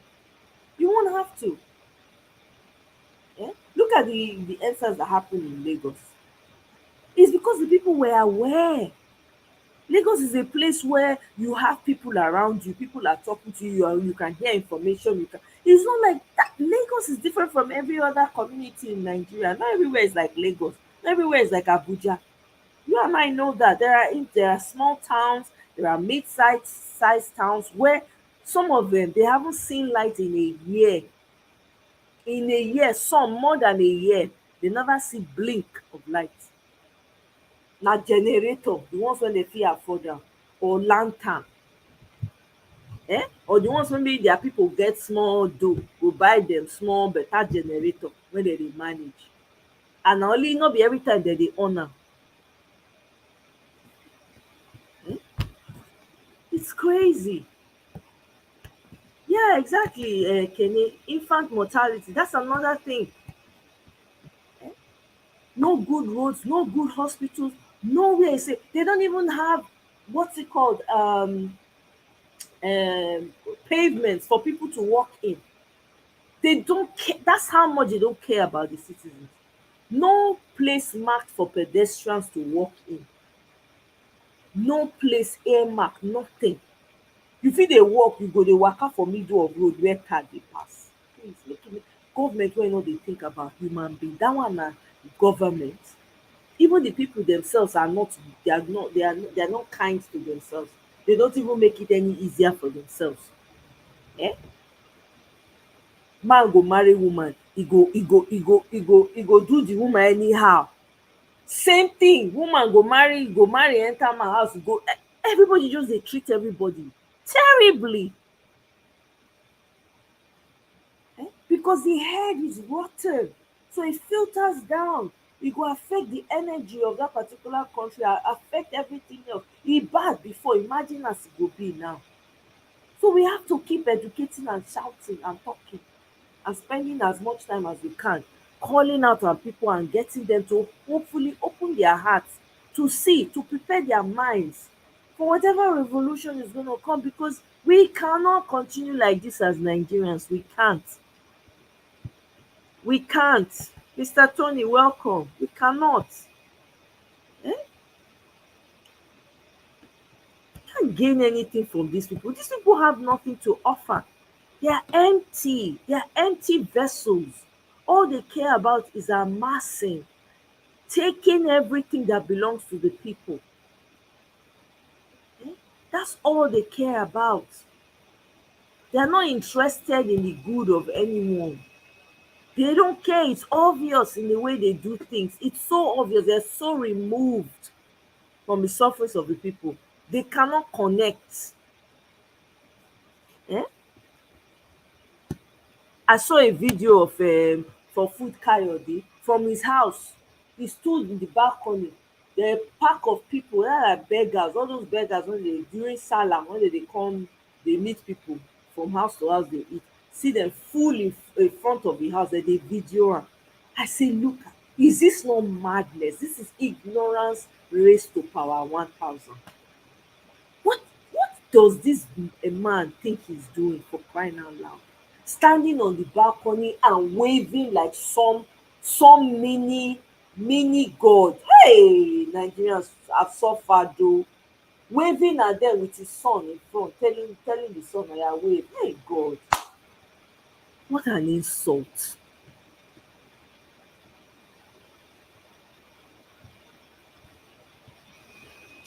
Abeg I mean, sometimes I no know. E just dey say Nigeria matter, I no fit comot hand, I no fit comot eye. Na im dey bring me come back here. Honestly, I can't close my eyes to it. I can't pretend like it's not there, because I keep saying to myself, if we don't talk, if we don't do anything, then who's going to do it?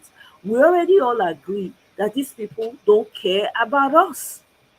the outsiders don't care about us. Matter of fact, they're looking for ways to even have the slavery all over again. That's what they're hoping that they can get. Eh? It's true. Kenny, you're right. A local government chairman will steal more. I remember one time there were local government officers, they will tell you they've traveled. You'll be wondering, travel to where? You abandon your whole locality and be traveling overseas to do what? I think it was probably that one of the reasons why they cancelled local government chairmanship, because they were doing stupid things. They were using the money, they were not using it to improve the lives of the people. Femi, oh. Femi, welcome. Nari higher than the rock of Gibraltar. Oh my God. Say the problem of Nigeria is higher than the rock of Gibraltar. Hey, my goodness. Ah, yeah, yeah, yeah. Mm-mm, mm-mm. You're right. You're right. It is, but we have to keep chipping at it too, one way or the other. We got to. They say, is it a Zambian proverb? It says to eat an elephant, you eat it one slice at a time. Hmm? We have to keep chipping at it. Eh? So it's possible that Agbado is the richest man in Africa. The man has been stealing Lagos blind for decades. Not to mention now. You're right. You're probably right, to my brother. Honestly, I won't even doubt it. Eh? Exactly. That child that was raised up at that rally, her life is forever changed. Thank you for reminding me about that, Dr. Paul. Forever. That child has full scholarship now, I hear. Full scholarship. They secured her apartment for the mom. I think they gave her stuff, and her life is forever changed. So many people's lives were changed during this election. Eh?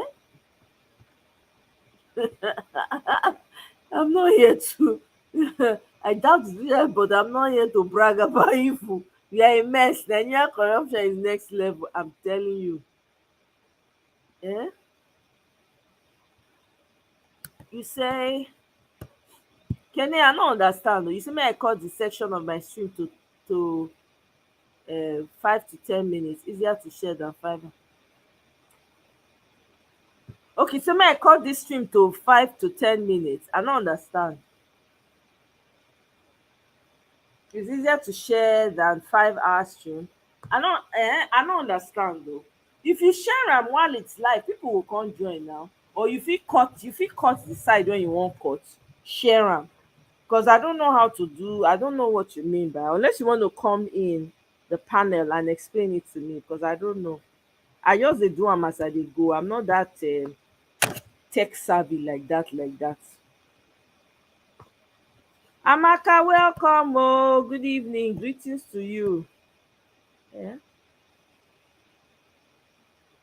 Mm.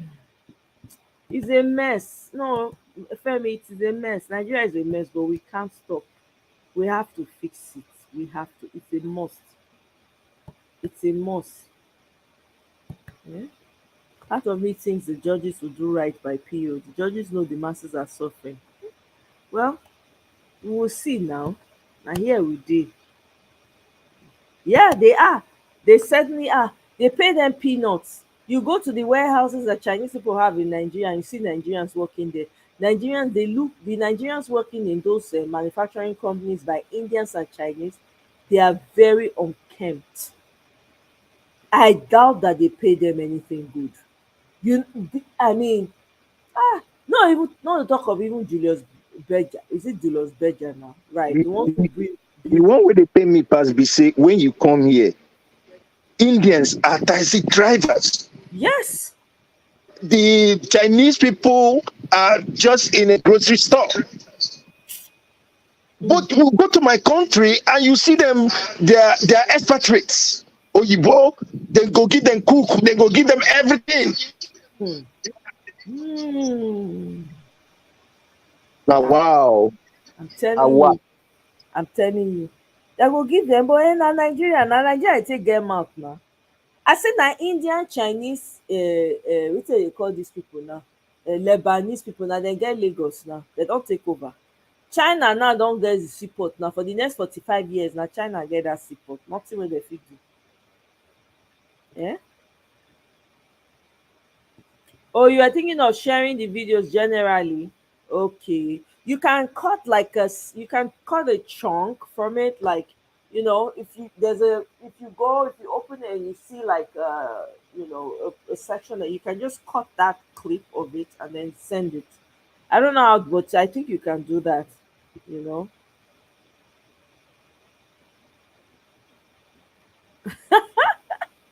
Christopher, no, when I mean not tech savvy, I mean like, I didn't understand what Kenny was saying. I thought Kenny was saying something, very fantastic, like techie thing, like, oh, you gotta do this, all those things. I don't want I know now they do. When they talk, say, may I do the stream 5 to 10 minutes. If I come here 5 to 10 minutes, are you guys gonna be okay with it? Maybe I come, maybe I should be doing 5 10 minutes videos instead of streams, live streams.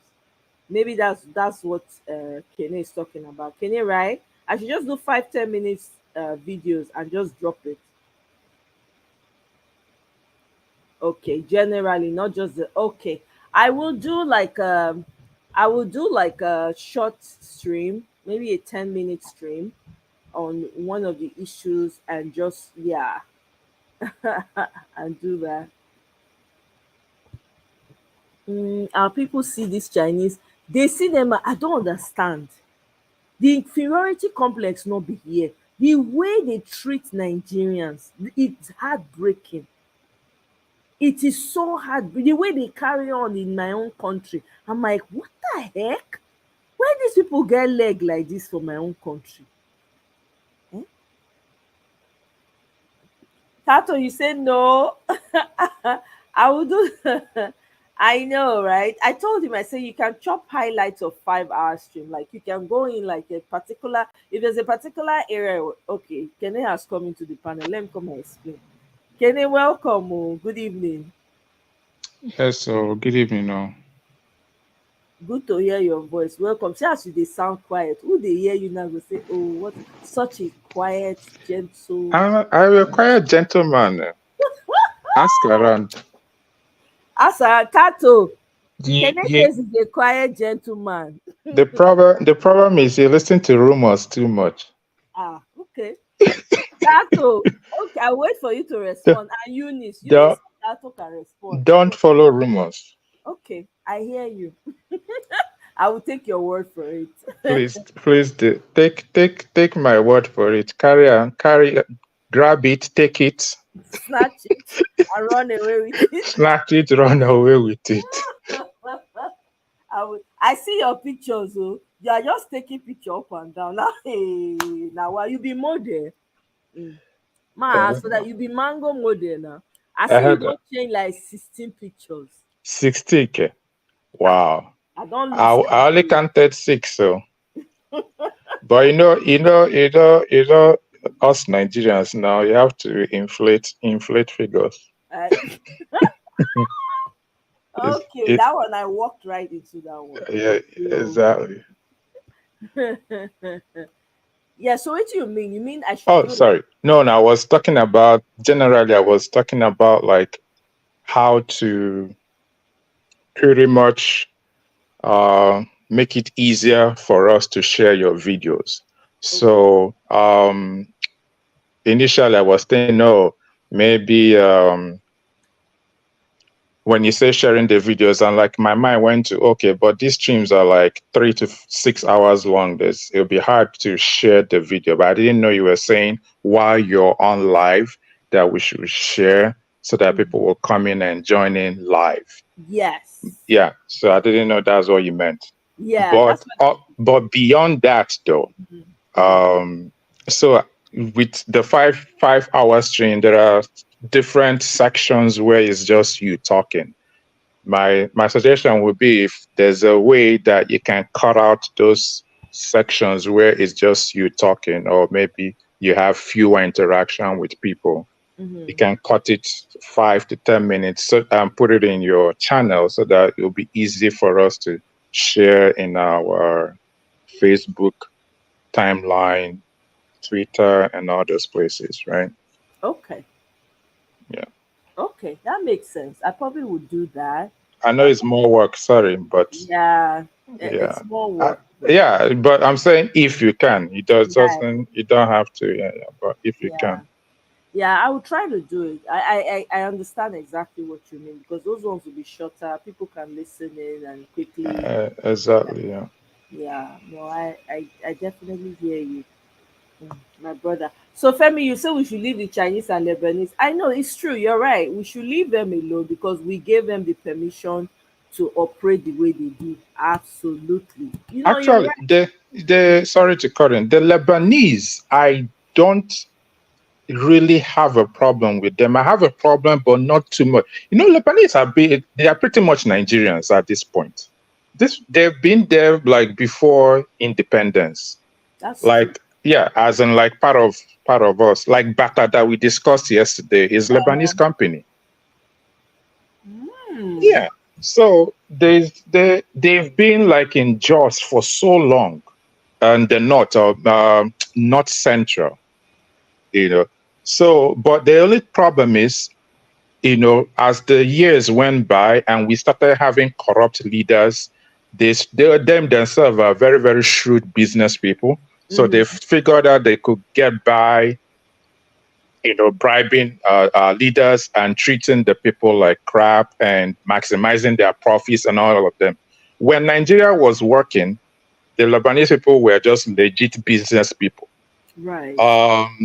There's this other, I know Leventis is UFC. There's another one in Lagos back in the day that is Lebanese. Oh man, I keep Is forgetting. it there was one supermarket on Yeah, yeah, Awolowo yeah. Road I know they had.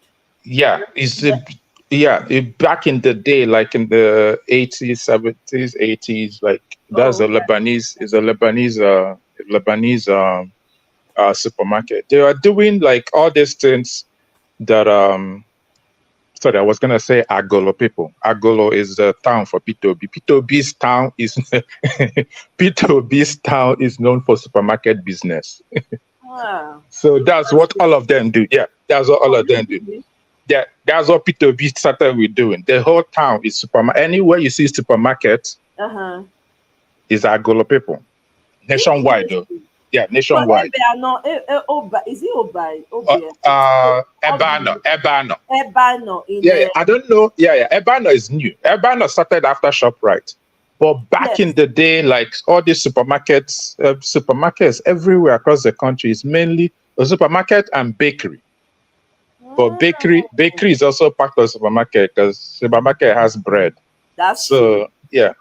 So, but that's what Lebanese people are like. They come for business. Indians came, but they left. Then they now came back again.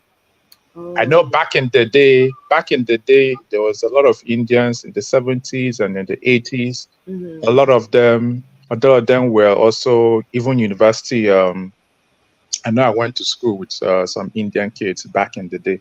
Some of them were like university professor lecturers and stuff like that. But the problem we have, Mm-hmm. especially with Chinese is a new thing. The problem we have with the Chinese is they came in when we had corrupt leadership, so Right. they could pay off our leaders to look the other way, and they will conduct business whichever way they see fit. We know how Chinese treat China. We know how the Chinese leaders treat Chinese in China.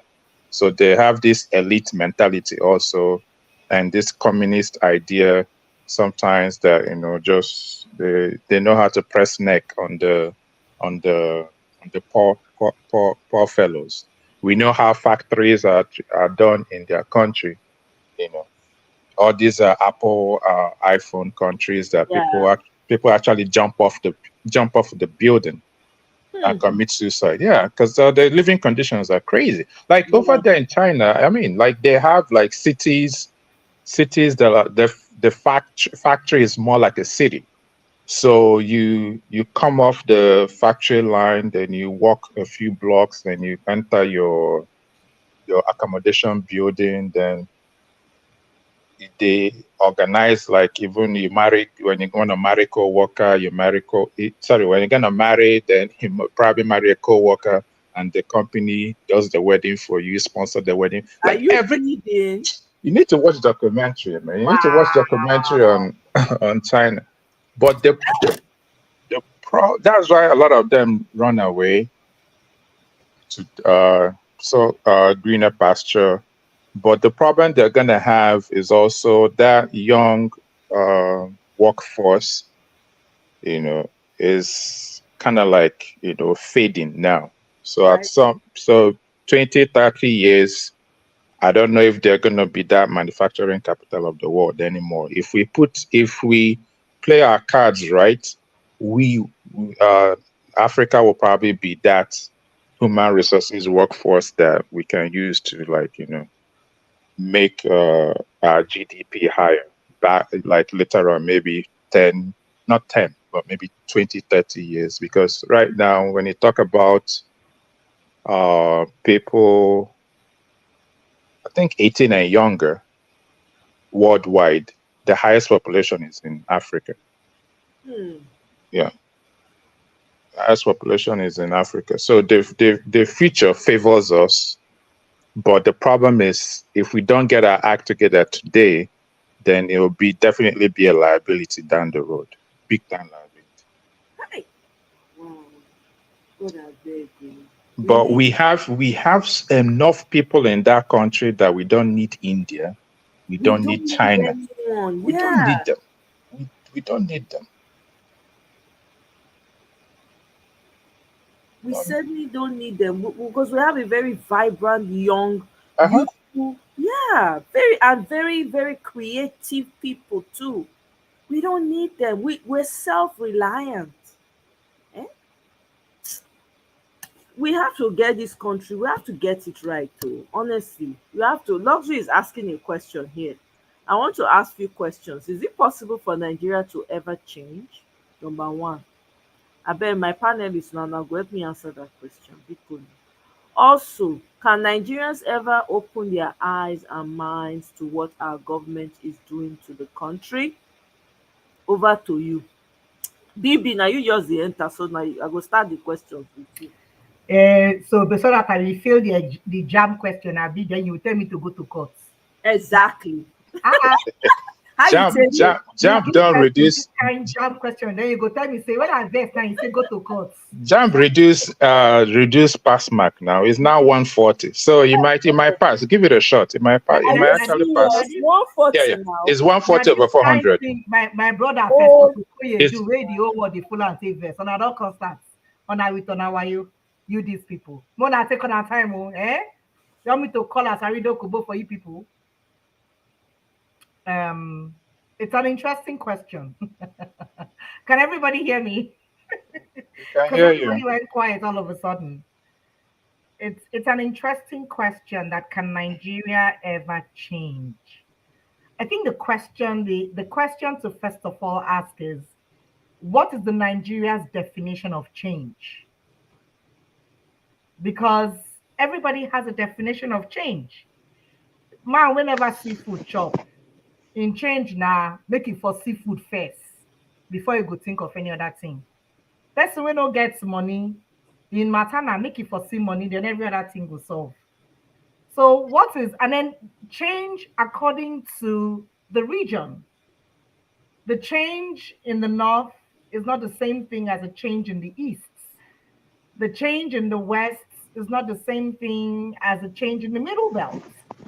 So what's the definition of change? And then can Nigeria ever open their eyes and minds to what our government is doing to the country? Case in point, we're in the middle of it. Have they opened their eyes even with what is going on?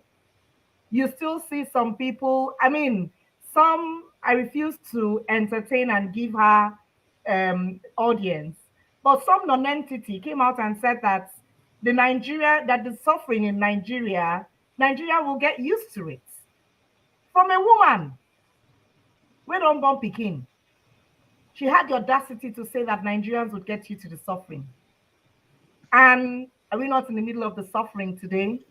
I was on Violence Space this afternoon, and heard one lady, a very prominent one that helps to give correspondences, was sharing the experience of her brother's friend's girlfriend that died in the hospital because lights no day. Just yesterday, the person died because no be because I no get hand, no be because I no get people, but light no dey the hospital. I should never talk that one finish, but we never digest that one finish. Now she open mouth tell us say her mama be dey hospital, e dey sick for private hospital where you go pay big money enter. Person for her front thief her phone. So in such a situation where people are so used to misery and to difficulty that even if you open your hands and give them what they want, they still will not be able to identify it. It's like somebody doing an open book exam. If you not study the material, even if they give am the book, show am where the answer they underline and we go still fail. Now so Nigeria matter be. Even if they say, oh yeah, see the book here, see the question here, see the answer here, it go still fail. Why? Because you don't even study. So no need. In our situation, we are seeing what is happening. People are suffering, literally suffering. And you would have thought that, oh, look, this is the answer. It will solve things, or at least it will give up a breather. What did they do? In everybody's face. And till now, the shege wey be pro max, they do them. Some people still get mouths, say give him a chance. Which chance? To do what?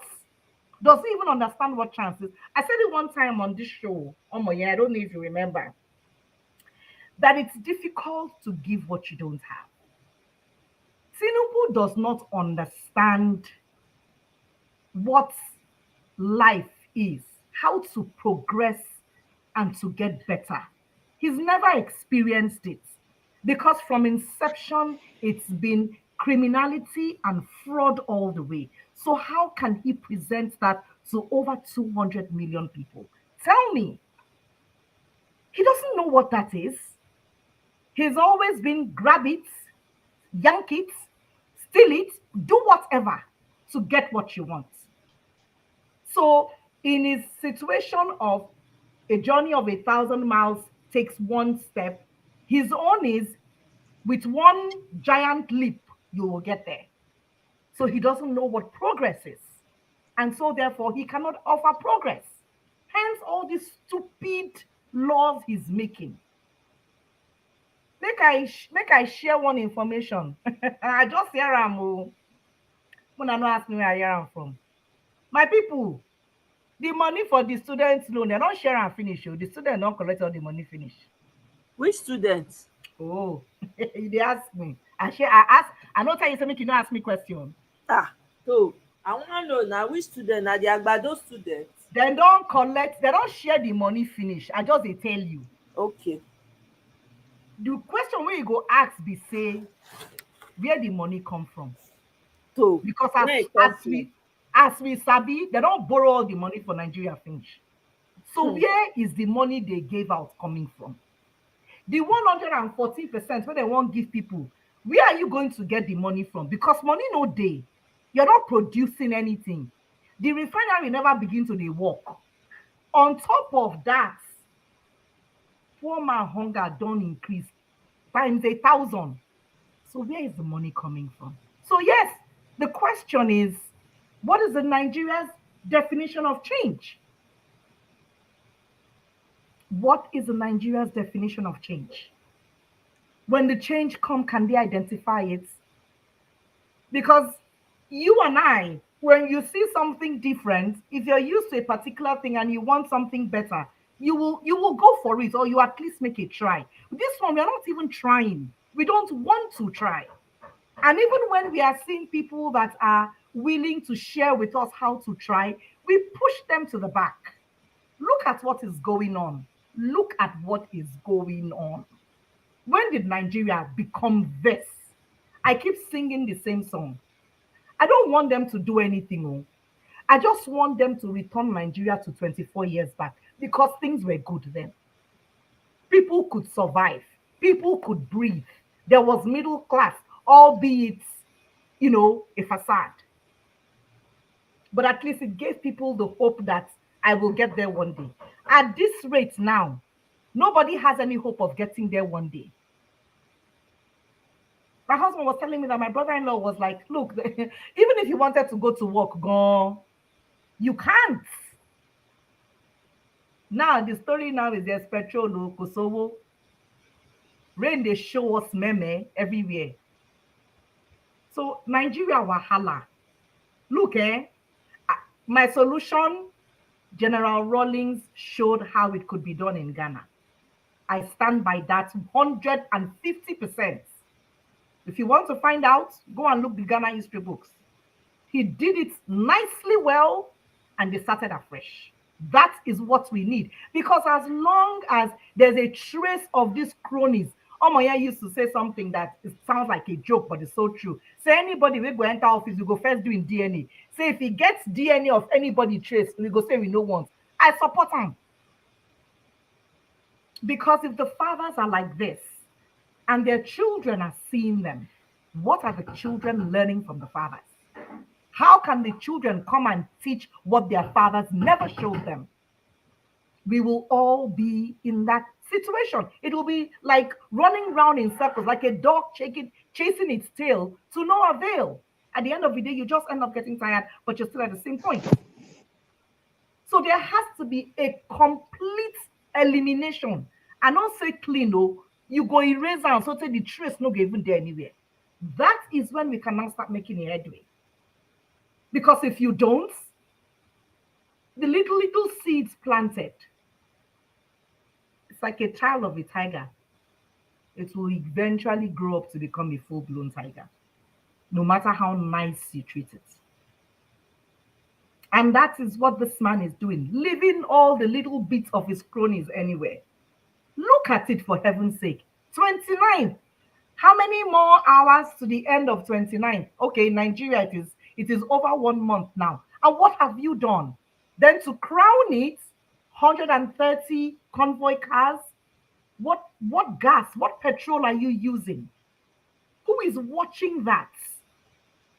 So many years ago, I want to say like 12, 15 years back, I had an interesting what is it called? Interview in one of these Chinese programs, and they were subtitling it. And they asked a 10-year-old boy that what does he want to become when he grows up? And the boy said it on national TV that he wants to be a corrupt government official. Openly. Everybody was shocked. And they asked him why. He said, well, because they get everywhere, nobody disturbs them, they can go to anywhere they like, they always have money.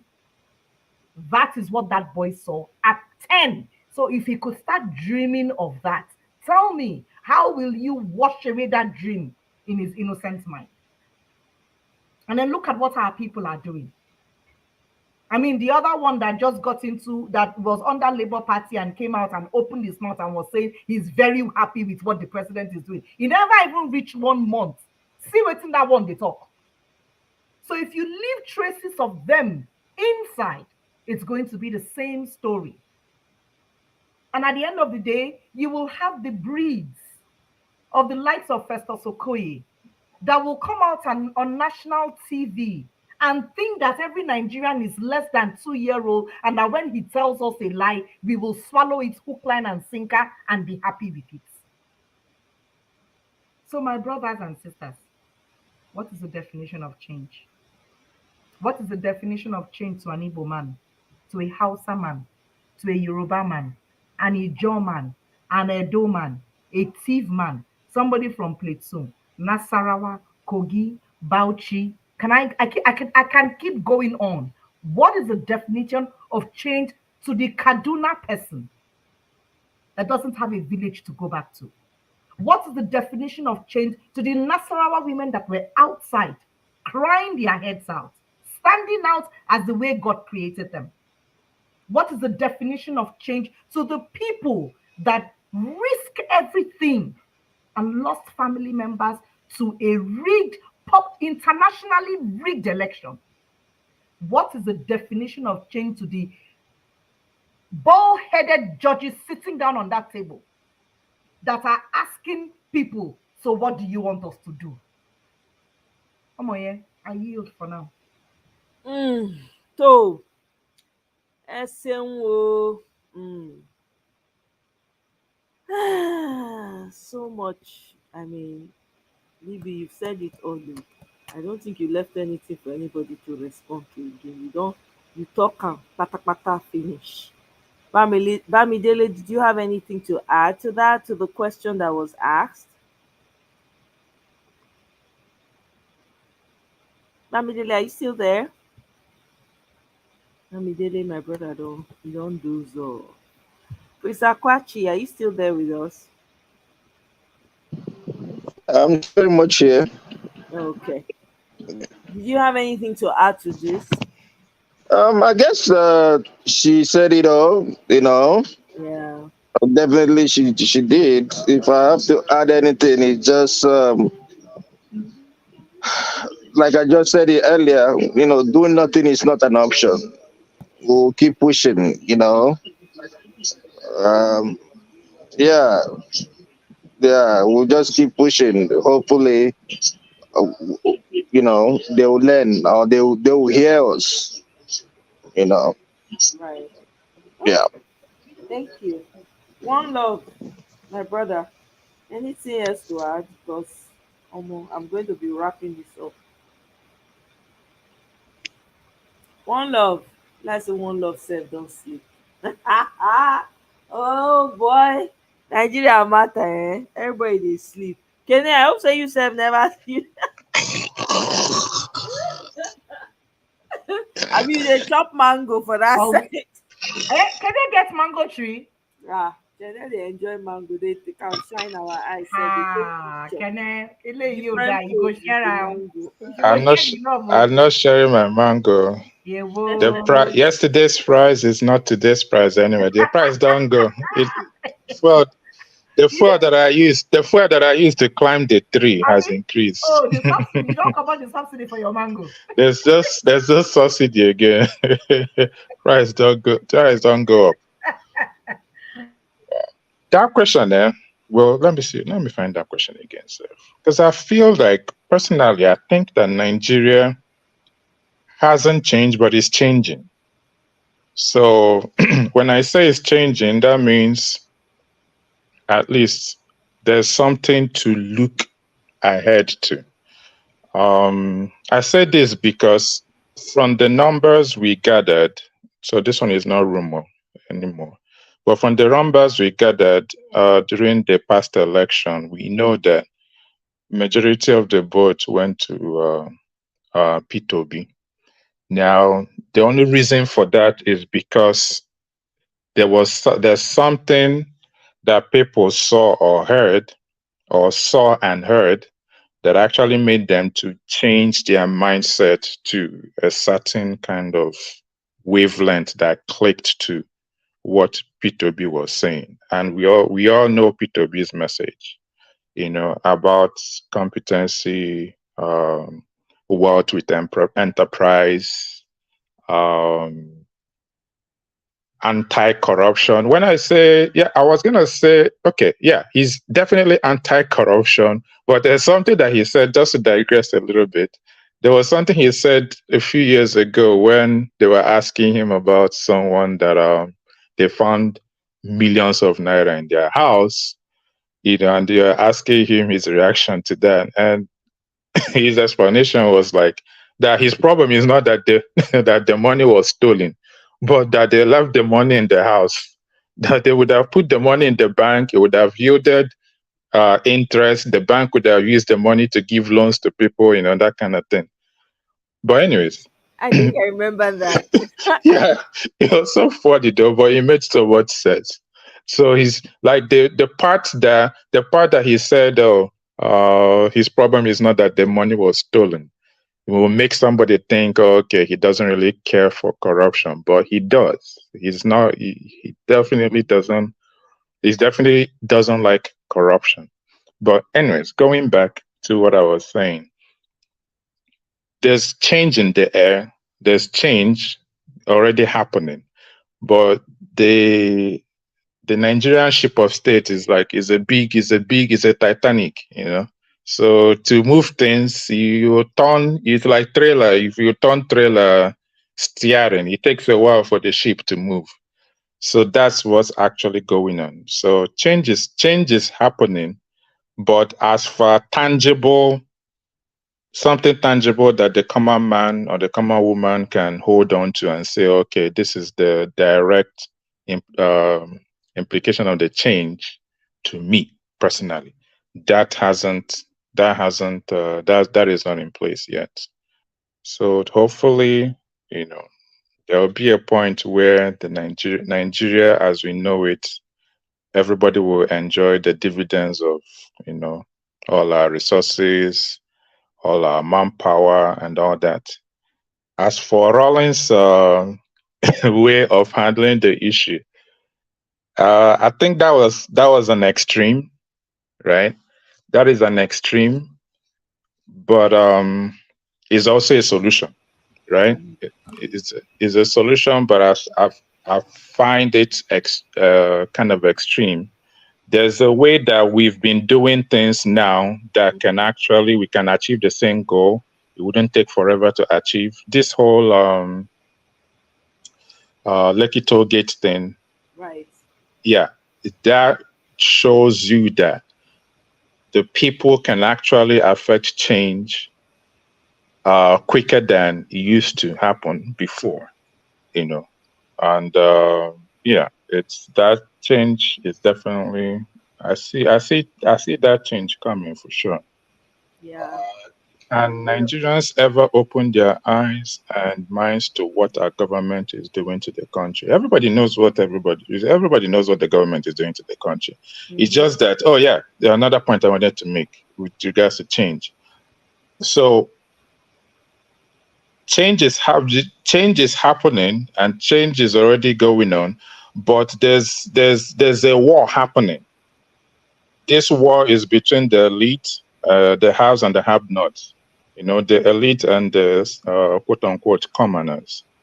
The have-nots are definitely more, but the elite has more say. So when it comes to propaganda, what is fed out there in the media space, because I personally, on a personal level, I feel like all our media has been bought pretty much. Yep. Right? They have okay, let's say, even if they are not bought, they all have an agenda, which is fine, but the agenda is not for the common Nigerian. You know, the agenda serves the elite. So we wouldn't even use that what the media is saying as a yardstick to what the people are actually saying, thinking, or feeling.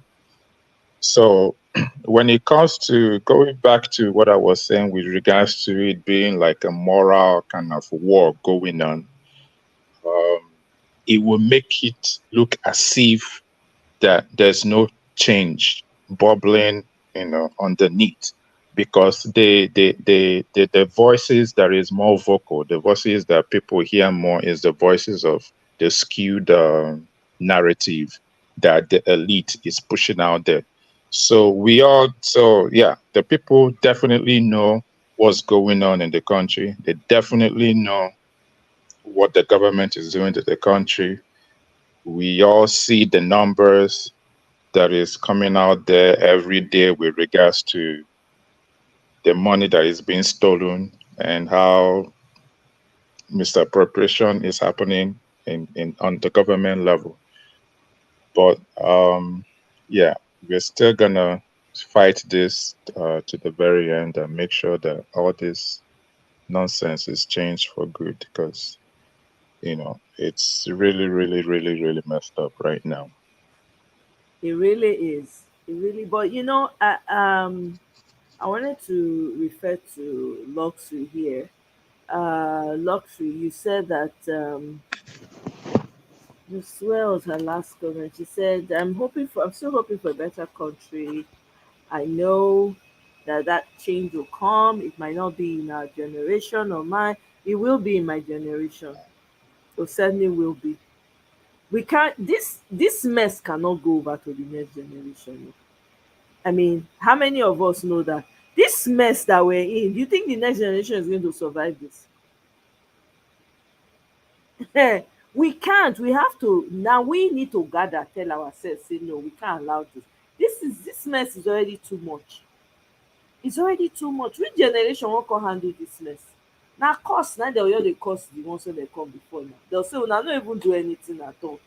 See the amount of weight already on somebody's shoulder just trying to fight this whole thing. Then another generation will come. Ojo now. We have to tell ourselves the truth o. It can't happen. You have to tell yourself it ends with me. This is why a lot of Nigerians on the ground, all Nigerians really need to be educating themselves and opening their hearts to this, because we cannot afford to leave this for the next generation. No, Umban, we can't. If we try it, that means we have failed. As it is right now, it's already too offensive to even watch. Just be seeing, hearing what is happening. My body, they do me one kind. Then we'll now fold our hand and we'll just continue to. It cannot be now. No, no, no, no. We can't. We have to tell. It starts with telling yourself. It stops with me. Because that's what I tell myself. It stops with me. No way. That's why, now where my power reach, now they do so. So certainly not going to move to the next generation because at this time, it stops now. I beg. These people they're not get two heads. Oh. They're just pushing you. They are triggering people. They want to trigger you to do what they anticipate that you're going to do, so that they can do something that's devastating that will just shut down everything. Because I tell you for free, if everybody had come out and was on the street and we're all screaming and yelling and stuff like that, guess what would have happened? By now, everybody for don enter house. They for dey call for peace right now. They for dey call for peace. They will not have a choice but to accept it like this. But now they're in between a rock and a hard place right now. They can't move forward, they can't go backward. They are not sure. They can only move within their circles. They cannot move outside of their circles. It's almost like they've been shut in. They don't know what to do because they can't anticipate what the next step is. No, abeg o, dis thing, the suffering is too much. We can't allow it continue. It stops now, abeg. It stops now. Whatever we need to do. I know say things people dey when be say dem no fit talk. I know a lot of people dey discuss many things, but omo, that court case, I no know. That August e come far for my eye well well. And the fact say dem say the judgement na to be discussed, e dey vex me. How long judgement dey take? Oh yeah, you funny well. You say August far well. August far now. Something wey dem for do kpakpakpa. Which one be August? I no know when August dey. And that one no even vex me. The one wey vex me be say dem take break because person pikin dey marry. People Are you don kpai. serious? People don kpai. Food no dey. People no get where to go. But you hold the judgment and they then go break because person pikin, one judge pikin dey marry. You don hear am before? Na serious minded people be that. I mean, that's what we're talking about. Are those serious minded people? Now, emergency now in this country, they so we dey ICU. Nigeria is in ICU at the moment. Is there a way to plan a protest at the wedding location? Ataya, we are for plan. No, it's true. You're right. Now, who no go dey the wedding first? Tell me. And please, nobody should be upset with this, but I'm sure if Daddy Peter B was there, he go there, go follow them, smile, because he's a peace-loving person. But tell me, what judge does that? Really? Now this kind of thing dey make me miss Dr. Ify. I be Dr. Ify, where you dey? You don't say. Dr. Ify, he don't tire for Nigeria matter. Not blame him if he not. I mean, think about it. It's tiring. It's overwhelming. This sanity is just look. I don't even think they respect people, because there are certain things you will not do for fear of how people will react. Nigerian leaders don't care. in point. The convoy. You make things hard for people. You took away subsidy. The fuel price is increasing 40% on electricity, and in that same instance, you drive a convoy in front of people.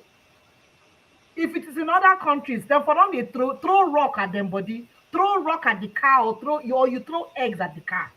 But this one, even if you throw the eggs, a person will follow you vex. Say, how dare you? Why? Auntie Omoye, I only came to say hello. I'm going Thank to you. take my I'm leave. going to be wrapping up myself. Thank you Thank you so very much. much. Uncle I Kene, you appreciate know good oh, share the mango. Please don't let me take you to court. See you in court. Better get No, better sound, oh, not go get Abi, make I sound. don't go get Oladipeku type. Eh, No, better you go know say arrange better I say object. you don't sound. say you don't say where Otobokeyamo and FFK. I will go find those ones. May they need work to do. Their mouth no sharp Those ones again. they celebrate Salah now. I see some of their pictures of FFK. If Okay. I say FFK and that is Snow White, don't make up. Hey God, the women they marry, sha, Oh, now eh? it don't say now. Not be now.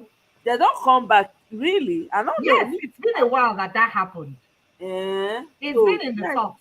the Look, guys I strong. at this rate, I don't learn, I know they put small for, but how I know fit drag myself come out. They to each their own. But they Yes. say, I love you to read and I'm be that. So they should go ahead. My Abio. people, good night. So everybody Good keep fighting. night. Let's Good stay night, oh. positive. Yes, I Please, appreciate. please. Good night. Hashtags have a lot. They go a long way. Please. Tweets, tweets, tweets. It goes a long way. They are listening. Believe it or not. The judges are listening. Good night, everyone. Good night, oh, and good night. Thank you very much. So, guys, we have come to the finale. We have come to the end of the show. So me, I know see am 3.5 hours. Say, God abeg help me oh. We must win this fight too. There's no way. All this work cannot it's not for nothing. So guys, abeg make una like on una way out oh, biko. Una abeg make una share. I go try do 5 minute video for the sake of people that want to share shorter videos. One of these days I go try just do am. That means I won't come on live. That's actually fantastic. So guys, we've come to the end of this video, but please continue to educate your people, because we can't continue like this. This is just, I don't even understand. Children are growing up in this mess right now in Nigeria. They're growing up in this mess right now. Do you know what that does to the mindset of people? That's why it's taking us so long to get out of all of this, because people are stuck in the way that they process and think about things. Every house in Nigeria is a government on its own. I tell you, anybody in Nigeria can be a governor or some form of leadership. I'm telling you, because you provide everything for yourself. You can't continue like this. The roads are not good. You cannot use sand to cover the road. If rain come, rain go sweep the road comot. We have to have good systems in place. We can't continue like this. Look at the young people growing up, nothing, young, vibrant, creative people. And I'm very proud of the students coming out of the Anambra State too. Man, Peter Obi do something for that Anambra State oh. Honestly, if I get children, if I get children for Nigeria na there, I go just carry them go Anambra State. I'm telling you straight, na there they'll take go school. You will see the kind of brilliance that's coming out of Anambra State schools. My goodness. No, no, no. You have to doff your heart for them. They are churning out brilliant minds back to back. Seriously, back to back. That tells you something. That tells you what that man did. Whatever he did, and I'm sure, whatever he did, he put structures in place such that there will be continuity. Look at what's going on. Those kids are brilliant. They're coming out and they are excelling in everything that they do in Nigeria. They are not affected by ASU strike. They are not affected by, oh, one thing. They have everything they need for their education, my people. Then we self, we want better thing for all over the country now. You think say na only Anambra State get brilliant children? Brilliant children dey all over Nigeria. Na the environment, the enabling environment na im dem no get. Eh? Wouldn't it, okay, I wan speak English. English no let me speak. Will it not be beautiful to see that type of brilliance coming out from every aspect of Nigeria so that they can build the nation and build it from wherever we stop, they build it. They will even do a better job. Eh? We can't give up this fight no matter how mad we get. I know, because sometimes it can be very overwhelming, I'm not going to lie. It really can. When you hear the news coming out and just the blatant in your face type of things that these people do, it it really it riles you up from the inside. Like, my god, you feel like going through your phone or your device to go and punch someone, honestly. But we can't give up, we have to keep talking, because you see this voice, e dey pepper dem. Even if dem dey do like say e dey pain dem. Some people come to my comment section, sometimes they send me emails. Hey, you people give it up. They will even be laughing. They dey laugh, they go send laughing emoji to me. Yeah, you people are dreaming, you think like it won in my mind. I'm like, if it is not bothering you, why are you bothered responding to people in the comment section and sending emails? If you are not affected, clearly something is touching you for you to feel the need to come and defend this nonsense. Something is clearly defending disturbing you, because nobody's celebrating you people, nobody. All you people are doing is showing you are turning up the heat, the suffering every day. The suffering is going up every day. The graph is tilting very high up. It's not me that is suffering, it is you people that is suffering it. Those that are surrounding themselves with these demonic people, you are the ones that are suffering it. If anything happens in Nigeria, people will hop on their private jets, they will leave with their family. Their families don't even live in Nigeria. Their families are in Dubai, in the UK, in the US, in everywhere. I don't know what's happening in France. So the protest in France is getting hotter and hotter. I saw something, I think today. The protest is not coming down anytime soon. I digress. So guys, abeg, wherever you are, don't keep quiet, just keep talking, abeg. Now this voice, when we talk, when we dey talk, when we dey talk. Yeah, Mr. Tony, I dey see the protest for France. I no understand. I see something, I saw a clip. The thing is still going on. I'm like, what the heck? These people are still protesting, you know on top of say they raise retirement age. Oh, my people. I guess it's kind of like when people take in something for a very long time, you know, that's their way of showing a disdain for the authority, because this is as a result of a 17-year-old that was killed, that was fired a Oh, few days really? ago. Recently? Yep, yep. Oh, I didn't know about that. I thought it was a retirement age. So this one is a No, different one. Okay. no, this is a different one. Yeah, a 17-year-old was fired by a police officer, you know. Even the president condemned it, but people are still angry. I saw You it. know, I'm like, what's going on? Oh my, I didn't know that. Okay. yeah. I think they even called in the military. Is it the reserve police or whatever Uh-huh. they called in? Yeah, Interesting. The riot is men, they're like standing their ground. I saw, like, what is going on here? I just assumed, I just brushed it. I was like, oh, this they increase the retirement. These people never still stop to the protest on top of this retirement. Now wow. It's a That's all I teenage, said. it's a Eh? teenager that was killed outside Paris. So that means it's a minority neighborhood because they took all the immigrants outside the city. That's where their settlement is. So it's probably that's why it's that crazy. Oh my god, it was crazy. That the one I saw, the video I saw, there were people all over the place. So there was this guy that was recording it. I'm like, what's going on? Is it the same? I didn't even pay it. I was just like, maybe it's the same retirement issue that they are still dealing with. Wow, that is crazy. Look at that. But you see, that's a sane society. That's a society where the structure works. Nigeria cannot have that because you have leaders that are politicians that are demonic. So that one no work for them. In fact, they will be flexing more while you are doing it. It will even give them joy. Oh my God. But anyway, my people, make we leave am until another time. I don't know when I go come live. Oh, I don't give una back to back. I don't know the next time, but you go see. If something crazy happens, I probably do a short video instead of coming live. But thank you so much, guys, for coming. I appreciate you. Kene, thank you very much for coming into the panel. I try, Abby. You try, no, you over try. In fact, Thank you. you try well. I really appreciate, and you follow me end the show. I will still see you in court. No worry, I go bring my son. The one when I go bring, you no go know. I won't tell. I won't say anything. You guys will see.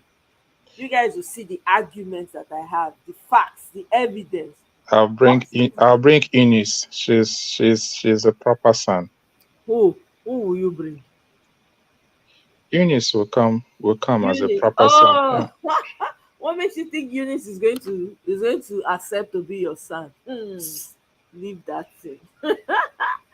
Leave that. What money cannot do, more money More can. money. Okay, all right now. Oh my, you see am, imagine children coming up now, na that one dem go dey use. As you I'm just dey telling look you, man. so, na It's so dem go crazy. dey say, hey, Bad influence everywhere. bad influence. Exactly. Bad influence. That's what they're gonna be telling their friends amongst themselves. You know, I'm sure you guys have seen videos of young boys coming up, they're telling each other. One of them was saying that they can use now this whether na medicine you do for money, I don't know. The guy was saying it with all confidence. I'm like, what the heck? The guy dey boast say this life you must get money, you have to have money. Young small boy. Hey, I say wow. When we were growing up back then, who dey think of all those things? Na wow, terrible, terrible people. Na if these children dey grow up, dey look up to. It's crazy, you know. But anyway, thank you guys. It's been real. I appreciate you all. Thank you for staying with me. Um, Mr. One Love, I know he has probably gone to sleep. Prince Akwachi, Mr. Prince Akwachi, thank you very much for being with me tonight. You Bami are very much welcome. I enjoyed it. You thank you. know. I'm glad you did. Thank you. Bamidele, oh, I'm sure Bamidele is asleep as well. Kene, thank you very much. Tato, Eunice, Mr. Tony South, thank you. Christopher, good night. BB, Sis of Life, thank you, everyone. I'll see you guys on my next one, though, but I'm not sure when. Maybe a short video this time. Good night, everyone. Bye.